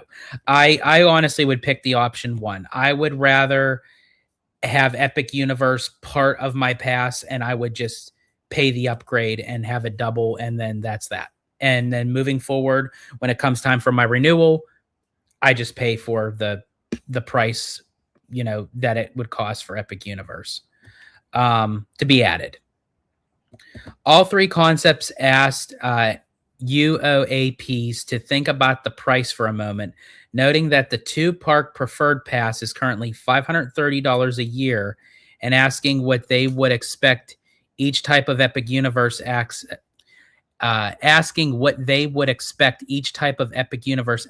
would cost. The survey also questioned the pass holder's likelihood of renewal and expectation of visit frequency if Epic Universe access were added in each of the present fashions. Now, again, this is why they could be asking this, because right now, Universal is obviously, it's a full park, but I feel like that they still need to add a lot more to it. So I wonder if Universal is just trying to buy time until they get all this stuff done. Another Harry Potter ride, 2 more expansions for new portals that go into new lands, expanding Super Nintendo World, expanding Dark Universe. I wonder if this is why that they're like trying to take this approach. Let's see. Concept 1, Epic inclusive discounted 3-year pass. So here we go. Epic inclusive discounted 3-year pass. Annual pass holders have the option to gain access to Epic Universe by upgrading to, renewing as, or purchasing a 3-year Epic inclusive annual pass with Universal Orlando Resort. This provides a lower per-year price compared to renewing annually and requires a 3-year commitment. So it's sort of like, like when you, it's sort of like when you have a, that it costs less to buy out more. So like when they say, oh, you could pay monthly and then, but if you buy yearly, you save $50 some throughout the year. So it's sort of like that kind of deal. Let's see. Visit date selections are not required at the time of purchase, but must be reserved prior to each visit to Epic Universe. Blockout dates apply. Access is subject to availability and capacity limits. So from what that sounded like to me was a reservation system. So here's the thing, and this is where people say, I wonder if Disney is going to remove the reservation system. This is why I don't think Disney's going to remove the reservation system, because Universal is now looking into a reservation system. So, I mean, we'll have to wait and see if that is the option that they go for. Annual pass holders have the option to gain access to Epic Universe by upgrading to, renewing as, or purchasing a 3-year Epic inclusive annual pass. This provides, this is what it read. I don't know why it doubled it. Okay. The first concept presented is an annual pass that includes Epic Universe access, but you are committed to the pass for 3 years because you end up paying for 3 years. This supposedly results in a lower per year price than if you were to be renewed annually. Reservations would be required for each visit and blockout dates apply. So I'm assuming it would be a reservation system only for Epic Universe. And again, I think this is why there are people at Epic Universe, but I feel like those are the people that are on vacation. I think the crowds will really come in, especially for the locals, once they figure out what they're doing with the annual pass. And when that does, that's why I think they're even thinking of a reservation system, because they have to kind of keep the capacity to a certain degree. And that's why they're also going to have to expand the park out, because it needs much more than what they already have, especially if you're going to add the annual pass to the mix. Concept number 2, annual pass upgrade that includes Epic Universe. Upgrade your existing annual pass to include Epic Universe.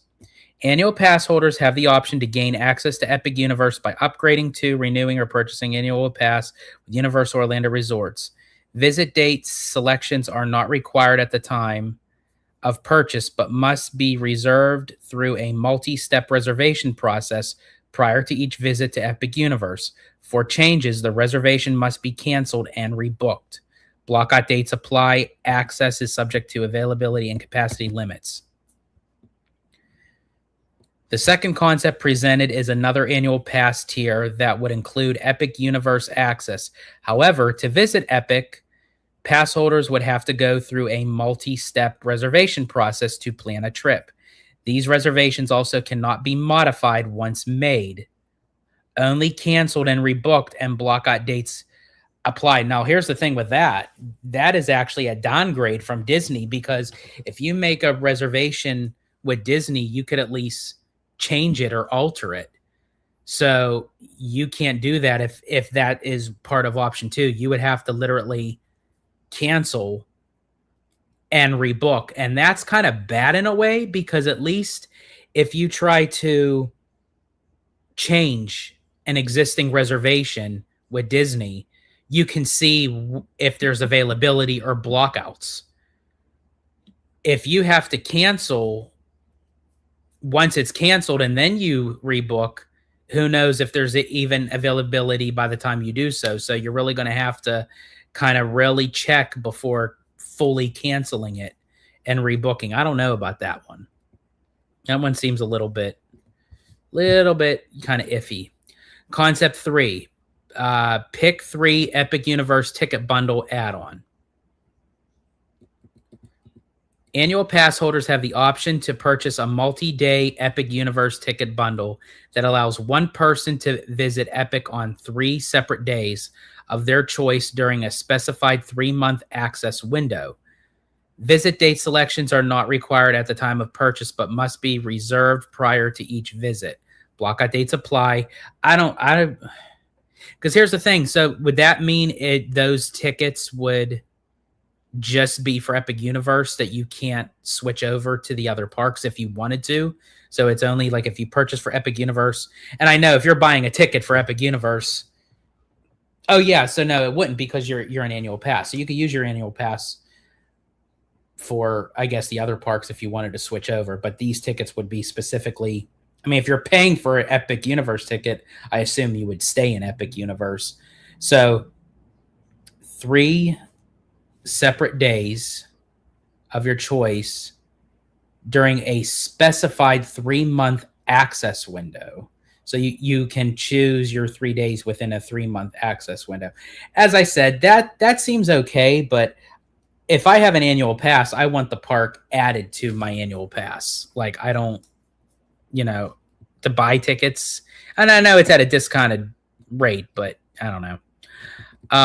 So the final access idea is the UOAP exclusive ticket bundle add-on. The ticket bundle would allow pass holders to visit Epic on 3 separate non-consecutive days during a specific 3-month window. Reservations would be required for each visit, and blockout dates apply. And as you can see, what is consistent with these 3, and again, Universal may not even choose any of these, or they may choose one of them, that it seems like if you're going to use your annual pass, whether it's going to be an add-on to your pass, purchase discounted non-consecutive multi-days, no matter what, you're going to have a reservation. So it does make me wonder that if you buy a package and you're just a vacationer and you buy a package, then I assume you don't need a reservation. You can just go in. So that's kind of sucky for Florida residents. That's very interesting. Okay, so let me see if there was anything else there, and then I'll get to you, chat, because I know. Let's see. Please rank these ideas from 1 to 5.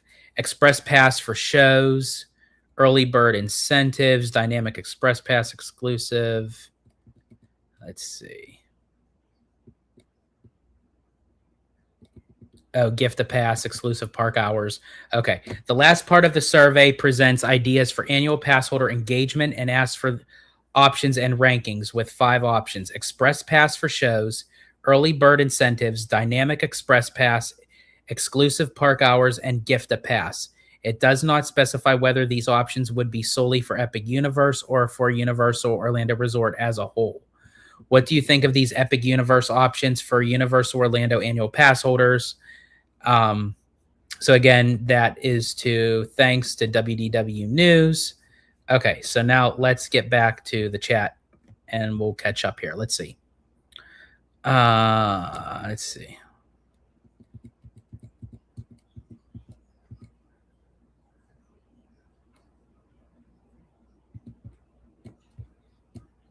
Let's see.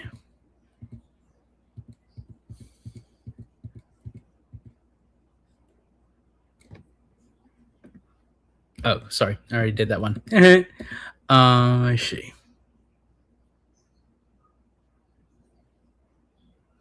Okay, John says for the top tier. Yeah, so I mean that's what I would do. I would do it as like an add-on to the pass itself than buying tickets. Jacob says I did the vacation packaging. Yeah, as of right now, it's just for like the vacation packages. But right now, I don't. It's kind of a slippery slope with the annual pass holders. But I know for locals, they're going to want Epic into something. I just say honestly, and this is what I say about Disney too. Don't overly complicate things. Just add it to the pass, raise the price on it, and then again, as I said, if they have to add a reservation system, I don't know, but that's going to be very interesting. I'm hoping the next area added to Nintendo World is much quieter, or at least has a quiet and more peaceful area. When it comes to Nintendo, it probably not. I don't think there's going to be a quiet spot in Nintendo. That is like one of the top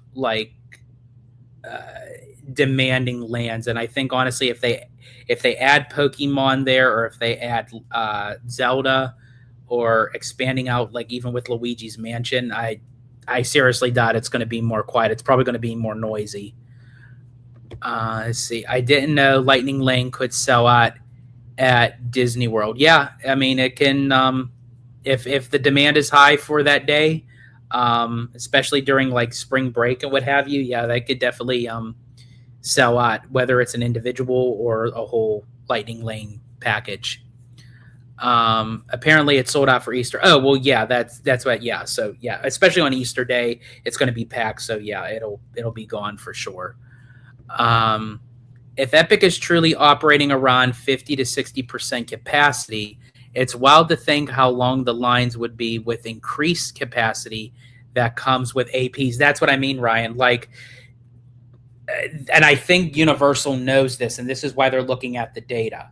So yeah, if right now it's at 50, 60%, and Ministry of Magic and Donkey Kong Minecart Madness is up to 150-minute waits. And this is probably more so for day ticket holders and vacation package holders. What is it going to be like when the APs start flooding? And again, shout out to I forget who was on YouTube. I greatly appreciate it, but whoever was, shout out to them because they mentioned this when they were talking about Harry Potter with the Ministry of Magic. This is why they need another ride for Harry Potter. This is why they need another ride possibly for Dark Universe for Super Nintendo to add 2 more portals to 2 new lands. They know that they have to do this. And I think this is why it's delaying it, because once they open up that AP floodgate, Ministry of Magic and Donkey Kong are probably not going to be the only rides that'll be up to 150-minute wait. So they're going to have to add new rides for capacity sake. So that's a very great point. Very great point. So we'll have to wait and see. So it seems like they're in the consideration phase. I think they're still trying to configure that out, whether or not how they want to approach it. And that's why they sent out the surveys, just to kind of collect the data of how they're going to do it. I don't know when they're going to consider doing this. I personally don't think it's going to be anytime soon right now. I feel like And then, of course, they're going to be adding more to the studios and Islands of Adventure and what have you. I feel like that this is going to be still like a year or two down the road before they add to the annual passes. I think that's why they're collecting the data now. I could be wrong. It could be much sooner, but I don't know. We'll have to wait and see. But I just don't see it being this early on in the game when they're still asking annual pass holders what they would consider buying or doing. That's going to be very, very interesting. Very interesting.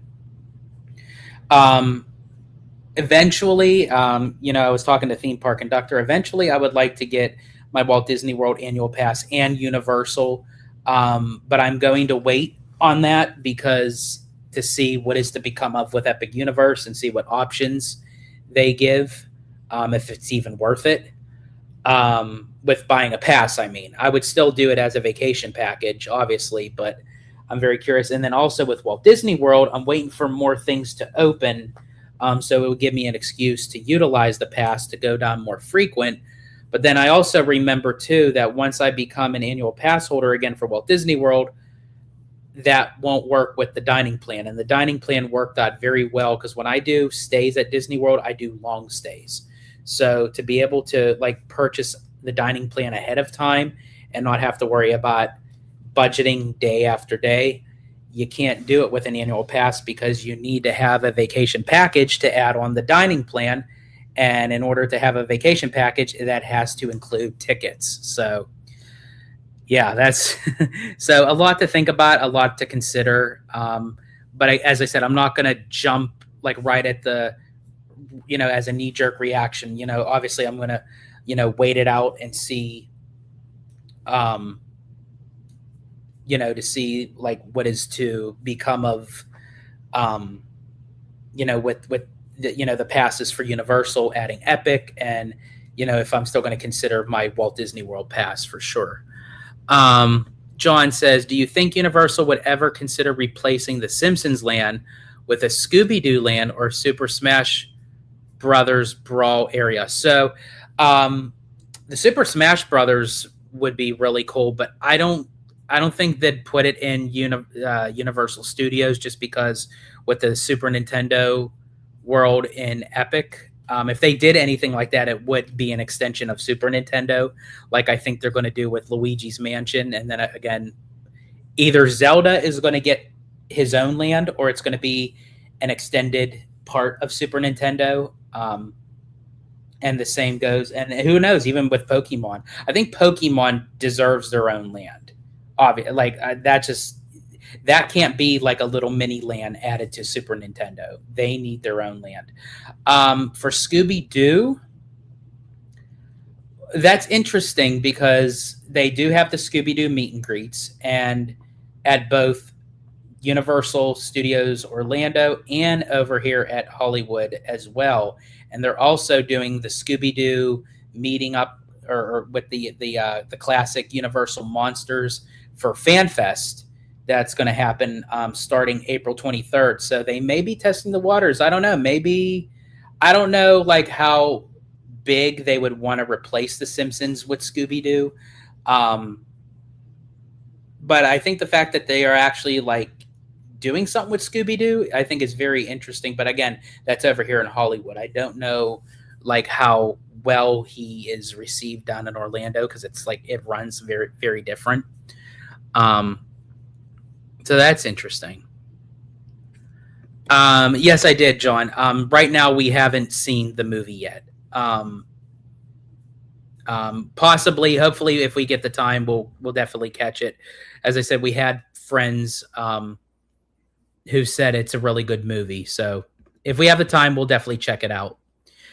Sean Narani says, I feel like Star Fox or Luigi's Mansion would go with the Nintendo and Epic universe. I think they should use Zelda and Metroid for the other parks to attract people to the other parks. That's interesting. And it's very well true. I mean, they could utilize the Nintendo brand in the other parks, to kind of space it. So you're thinking So you're saying Star Fox and Luigi. I definitely would say Luigi's Mansion fits in Epic Universe because I think that would be obviously with Bowser's Castle and Super Mario Kart. It fits in the world of um, the Super Mario Brothers. So definitely I would add Luigi's Mansion. Star Fox. Um, Honestly, I would put Star Fox with Metroid because it kind of fits into the realm of space and what have you. I think that they both would kind of complement each other if they were to kind of add them in somewhere else. And Zelda, as I said, I think Zelda deserves his own portal in Epic Universe. I can't foresee them giving him a small little patch of land, just like Pokemon. Zelda and Pokemon deserve their own land. Star Fox and Metroid kind of go together, you know, with the theming. And then Luigi's Mansion, I would expand a little bit more beyond Super Nintendo World. Let's see. We got Kevin Davis in the house. Welcome in, Kevin. I understand box office analysis rooting for Super Mario Galaxy to make a billion international audience isn't showing up and support everything right now at the box office. Yeah, I mean, box offices are still hurting to an extent. I think depending on the intellectual property, the amount of bank that the first Super Mario Brothers movie made definitely shows. And I think, honestly, this movie is going to make even more. That they're adding new characters, a bigger storyline, and they're like promoting this the hell out of this movie. It's going to be big. I would say, honestly, Super Mario Bros. Galaxy would probably be, I'd say, the top 3 of the year, I would say. Or top 5. Top 3 or top 5. Somewhere in there, it's going to be high. I feel like, because even with Zootopia 2, I mean, that movie did 1.9 billion, you know, worldwide. So Mario, as I said, with the first movie being as big as it was, this one's going to be gangbusters for sure. I think honestly they are rooting for it, but I think they're going to get it for sure. It is definitely going to go over a billion for sure. See, do you think Disney would ever make a massive Jabba the Hutt animatronic and parade him on a float during a parade? I don't know as far as putting him in a parade, but that would be freaking awesome. That for Star Wars Night last year, they had a Jabba the Hutt photo op, but it was just like a kind of like a statue kind of thing, and he was like still. It was kind of cool.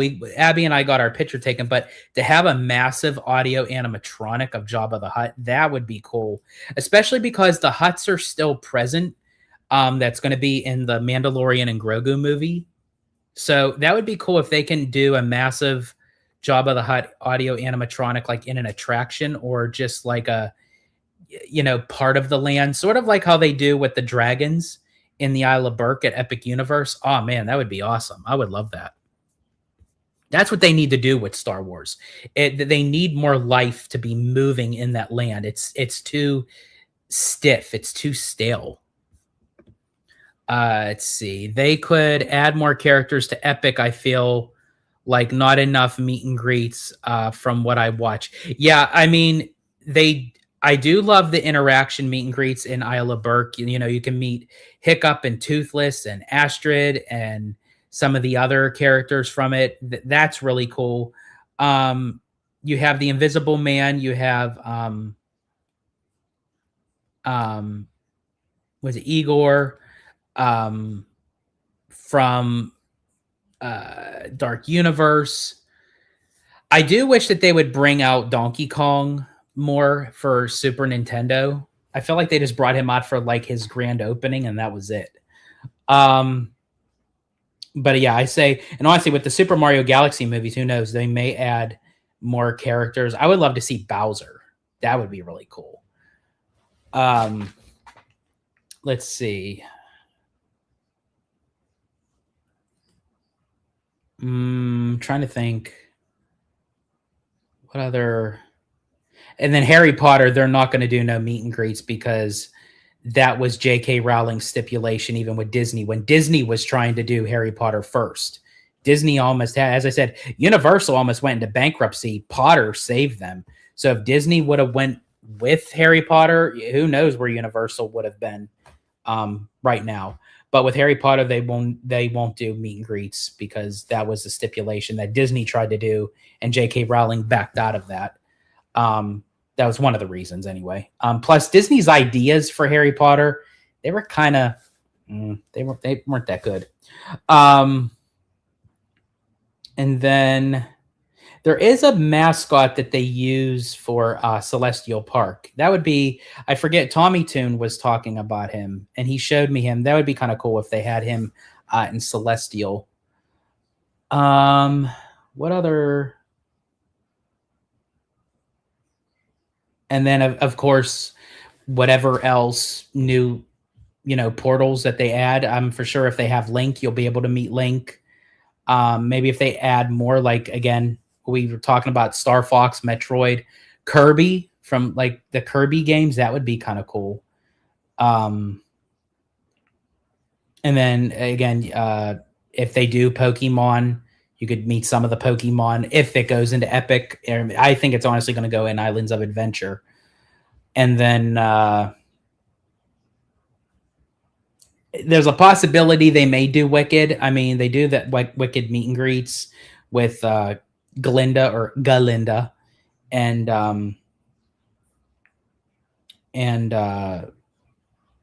gosh, what's her name? I forget. Cynthia Erivo's character. Why am I drawing a blank? Oh God, I don't know why I'm drawing a blank on her, but yeah, I'm for sure. Like, I don't think honestly, the Wicked franchise is a great franchise. I would put that in somewhere like in the studios side, or unless you're doing like a big like Oz thing. But I feel like Oz kind of like as a land falls off for people because Disney even considered doing it from the Oz Great and Powerful. But I just don't see Wicked as an epic franchise. Alphaba. Thank you, Jacob. Geez, I literally could not think of the name. I like for some reason like Cynthia Erivo was like popping in my mind. I'm like, what is her character's name? Yeah, Alphaba. Thank you. So yeah, so I do hope in time, like as the park grows and expands and everything, that the meet and greets do as well. Let's see. What announcement or ride would make your jaw drop at D23 and make you feel like Disney is back on top? Here's the thing. To the second part of your to the question, John, I really never felt like Disney dropped, to be honest. I still feel like Disney is still on top for me. I do love what Universal has done over the years with Hagrid's and Velocicoaster, and all of Epic. I do, but for me, I don't know. It's just something about Disney that they're still the top dog for me. And it's not just me having like the Disney bias that I have. It's just something about Disney that it's has always been on top for me. It's still on top, and I feel like that it'll continue to be on top for me. But to your question, something that would catch me off guard that would make my jaw drop at D23. So like, I think if they made the announcement that they were going to redo Tomorrowland, that would be like a yes, finally kind of thing. But I think as far as like a jaw drop, something that was never, it would probably have to be something that was never talked about or discussed or brought up in any kind of forum, and they just caught us off guard, and it would be so big. I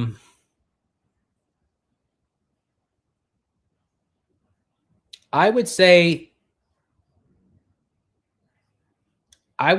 for me, even though, okay, I kind of take back my last statement because we have talked about this. The third gate for Disneyland that's going to go into the Toy Story lot, even though we talked about it, my jaw would drop if they made the announcement now, even though it's not ready, obviously.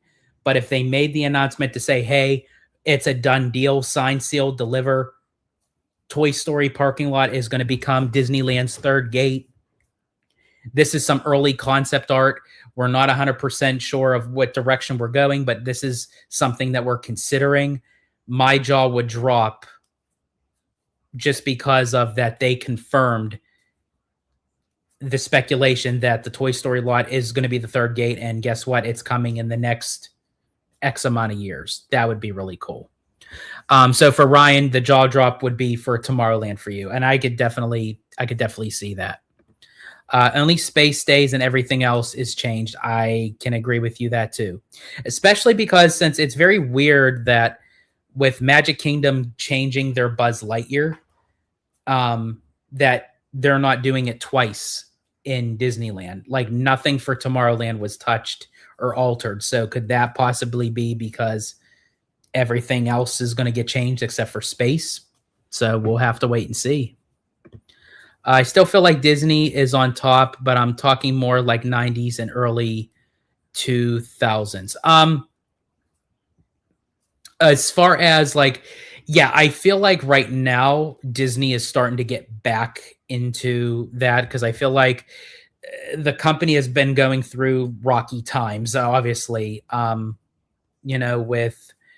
the world shutting down with COVID, Bob Iger's fast exit, Chapek becoming CEO, him getting fired, Bob Iger coming back, revamping the whole company, movies not doing so well, parks attendance and everything. So yeah, I could definitely see that. So, but I think Disney is on that upward trend of getting back. And I think that's where D'Amaro definitely has to sustain himself of what he's doing as CEO, because now it's all going to be on his shoulders. And now everything of that, the foundation that was placed that took some time to rebuild, he has to get himself back on track with that and keep it going up. Absolutely. Ryan Turner says, not a fifth patch put on the land. If you can reiterate, Ryan, what you're referring to. Are you saying a fifth park for Walt Disney World? Not a fifth park, but on a land. If you could just reiterate that, I'm not sure.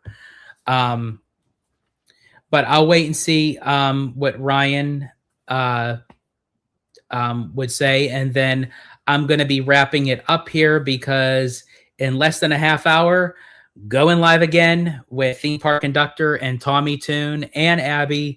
We're all going to talk about our trip. We're going to reminisce. We're going to have some fun, discuss our funny stories and everything. And, the high points, of what the guys like as far as like it being their first time, going to Walt Disney World and Universal Orlando. So it's going to be a great live. That is at 7 p.m. Pacific Coast time. So again, as I said, I'm literally jumping off this one and starting up another live. So as I said, did double back to back there. Let's see. Talking about total redo of Tomorrowland and not another small patch put on the land. I got you now. You're saying, okay, do like a whole massive change of the land, not just keep it as is and then just do a little part of it. Just do everything at once, sort of like how Japan is doing right now. Put the People Mover back. I absolutely agree with you with that. And then we also have Animaniac in. Hope for a new Tomorrowland for Disneyland, but I don't want them to repeat the 60s and 70s theme. Yeah, they're going to have to get a newer kind of way to approach Tomorrowland. Actually, I take that back. You know what would really give me a jaw-dropping moment is if they take out the Tomorrowland theme completely and retheme the whole land with something completely different. Where you could still keep Space Mountain, but where it kind of complements something else like Discovery Land or something or other. I don't know. Or Exploration Land. Discovery Exploration. Something like that. That would be kind of jaw-dropping. And I think as you're all kind of saying that that would be something for you guys too. With Tomorrowland would be your jaw dropping moment. So we'll have to wait and see. I'm very excited for D23. Hopefully, we'll be able to get tickets. I do know. I think honestly, if history is going to repeat itself of the dates and times when news and tickets drop, we should get a news drop on the ticketing tiering prices and info. I think honestly on the last day of March 31st. And then 1 week later, that's when the tickets will actually go on sale, because Michael Vargo, president of D23, said the very beginning of April. And 2 years ago, they released it on a Tuesday. And the first Tuesday of the month, early April, is April 7th. And then when I retracted a week back from April 7th, it's March 31st for the info to be released. So, yep, I'm guessing. And remember, you heard it here from me, the Italiano. March 31st is going to be the D23 info drop, and April 7th is going to be the ticket sale, starting with gold, the gold D23 gold members. And then the next day will be the Visa card holders, and then the next day will be general. Now, again, that's if it is going to be done the same way as it was 2 years ago. They may add something, they may change something. Everything changes, so we'll see. But that's my prediction on the dates, March 31st and April 7th. I just hope that they don't drop it April 13th, because that is the first day of our cruise.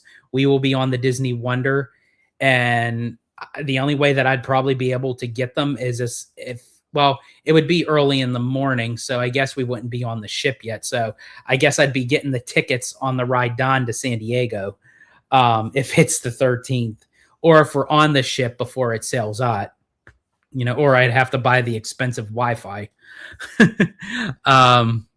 So, yeah. What new ride or rides would you like to see them announce at Hollywood Studios? Do you think a parking structure is coming to that park in the future to make way for more rides? That is a really great question and idea. I would prefer them to do a parking structure, because that parking lot is so big, and they could add so much room to that park, because they already started bleeding out into the parking lot for the Monsters Inc. coaster. So I really think, honestly, if they did a parking structure or something, then that could alleviate a lot of room for future park expansion for that, because that park is kind of gridlocked between everything. So as much land as it has already, more land, you can't hurt for more land, Also, do you think it's possible that they announce a new ride at Disneyland Paris, a park that hasn't had a new ride in many years? Well, they did announce for the oh, you're talking about like the actual Disneyland Paris. Sorry. Yeah, because I was going to say for Adventure World, but that's for their second park. They may announce something for Disneyland Paris, like for the actual Disneyland Paris park. I do know probably if they don't announce it on June 16th, it'll definitely be announced at D23, and that's Shanghai's second Disney park for sure, for its 10-year anniversary. That I know for certain. More so that's going to happen. But really quick, what ride I would like at Hollywood Studios? Well, we're getting Monsters Inc. Honestly, I would like to see something with the Incredibles. We have the Incredicoaster out here, but I would love like an immersive, like dark Kuka arm ride where you're teaming up with the Incredibles, fighting super villains, that kind of thing. I would love to see, because I do know Tokyo is revamping their whole Adventureland, and they're getting an Incredibles ride. I don't know what it is. And they're also getting a ride on Up and Moana. And then I think their Aquatopias over at Tokyo Disney Sea is coming out, because they're going to revamp that little wharf area as well. So yeah, my thing would be the Incredibles. And honestly, even out further with Tropical Americas, it's going to be a brand new kind of land. But for future development, I would love for them to put in Up Paradise Falls, because it's in South America. So you kind of have that Tropical Americas thing. And Up is already present in the park. You can meet Doug and Russell. They have Kevin walking around. For the Wilderness Explorers program and everything. So yeah, that's what I would do. So that's some of my ideas that I would love to see. But in any case, folks, I want to thank you so much for joining me for this live. As I said, we are not done yet. We are heading over to another live here on Holo Gelato. And we're going to be joined by theme park conductor Tommy Toon and Abby, where the four of us will be discussing our recent epic Florida trip to Walt Disney World and Universal Orlando. And I want to thank you all so much. Usually, like I would say, like I'll talk to you guys later, but I mean, whoever can join, please definitely feel free. As I said, it'll be in about 15 minutes. So I'm going to end this live and then we'll get everything set up and hopefully I see you guys over there. And for all of you who can't make it, thank you so much for joining me on this live today. And I greatly appreciate it. And John says, I like the up idea. Thank you. Yeah, I absolutely. I think that would be a great fit. And a whole episode on your ideas would be cool. Thank you for the suggestion. I will do that, John. I will do that. Before I end it, John, would you want it as a live or would you want it as a video? Because this was your suggestion. So as I said, I love taking suggestions. So you guys can like throw them in the comments, throw them in the lives. So that's a great video. And I love talking about my ideas. I can talk like hard hat Imagineering, armchair Imagineering all day, every day. Yeah. So John, let me know really quick before I end the live. I know I'm kind of putting you on a spot there, but would you like it to be a live or a pre-recorded video? Let me know.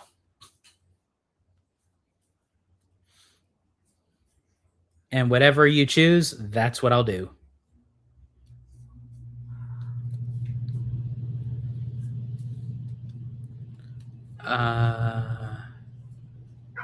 Let's see. Okay, or a multi-series on each park. That I could do. I could break it down, like do a little series. Let's see, live or video, whichever one gets you the most. Well, thank you, John. I appreciate that. Okay, I'll think about it. I'll see which way I want to do it, but I will consider doing it. That's really good. Maybe you could do some live and okay, mix it up. Okay, 6, 7. You know, and then Animaniac says, "Good idea." And George, good idea. George improves this. You know, honestly, Animaniac, what I would improve, George improves bringing back the Great Movie Ride in some sort of. But again, that'll be a whole nother discussion. That's something we could discuss. I like that, Animaniac. George improves this. But yeah. So thank you, Animaniac. Thank you, John. Thank you, everybody. Peter, Remy D, Sean Narani, Ryan Turner, everybody, Kev, on the go, Kevin Davis, everyone who was able to join today. Thank you so much. And as I said, less than 15 minutes, we're going live again, but I'm going to have some friends with me. I'm not just doing it solo. So hopefully, as I said, I'll see you guys in a bit. And if I don't, hopefully I'll catch you guys again very, very soon. But in any case, I'm George, the Disney Italiano. And as I always say, in Disney Italiano fashion, stay safe, stay healthy, stay Disney. Italiano out.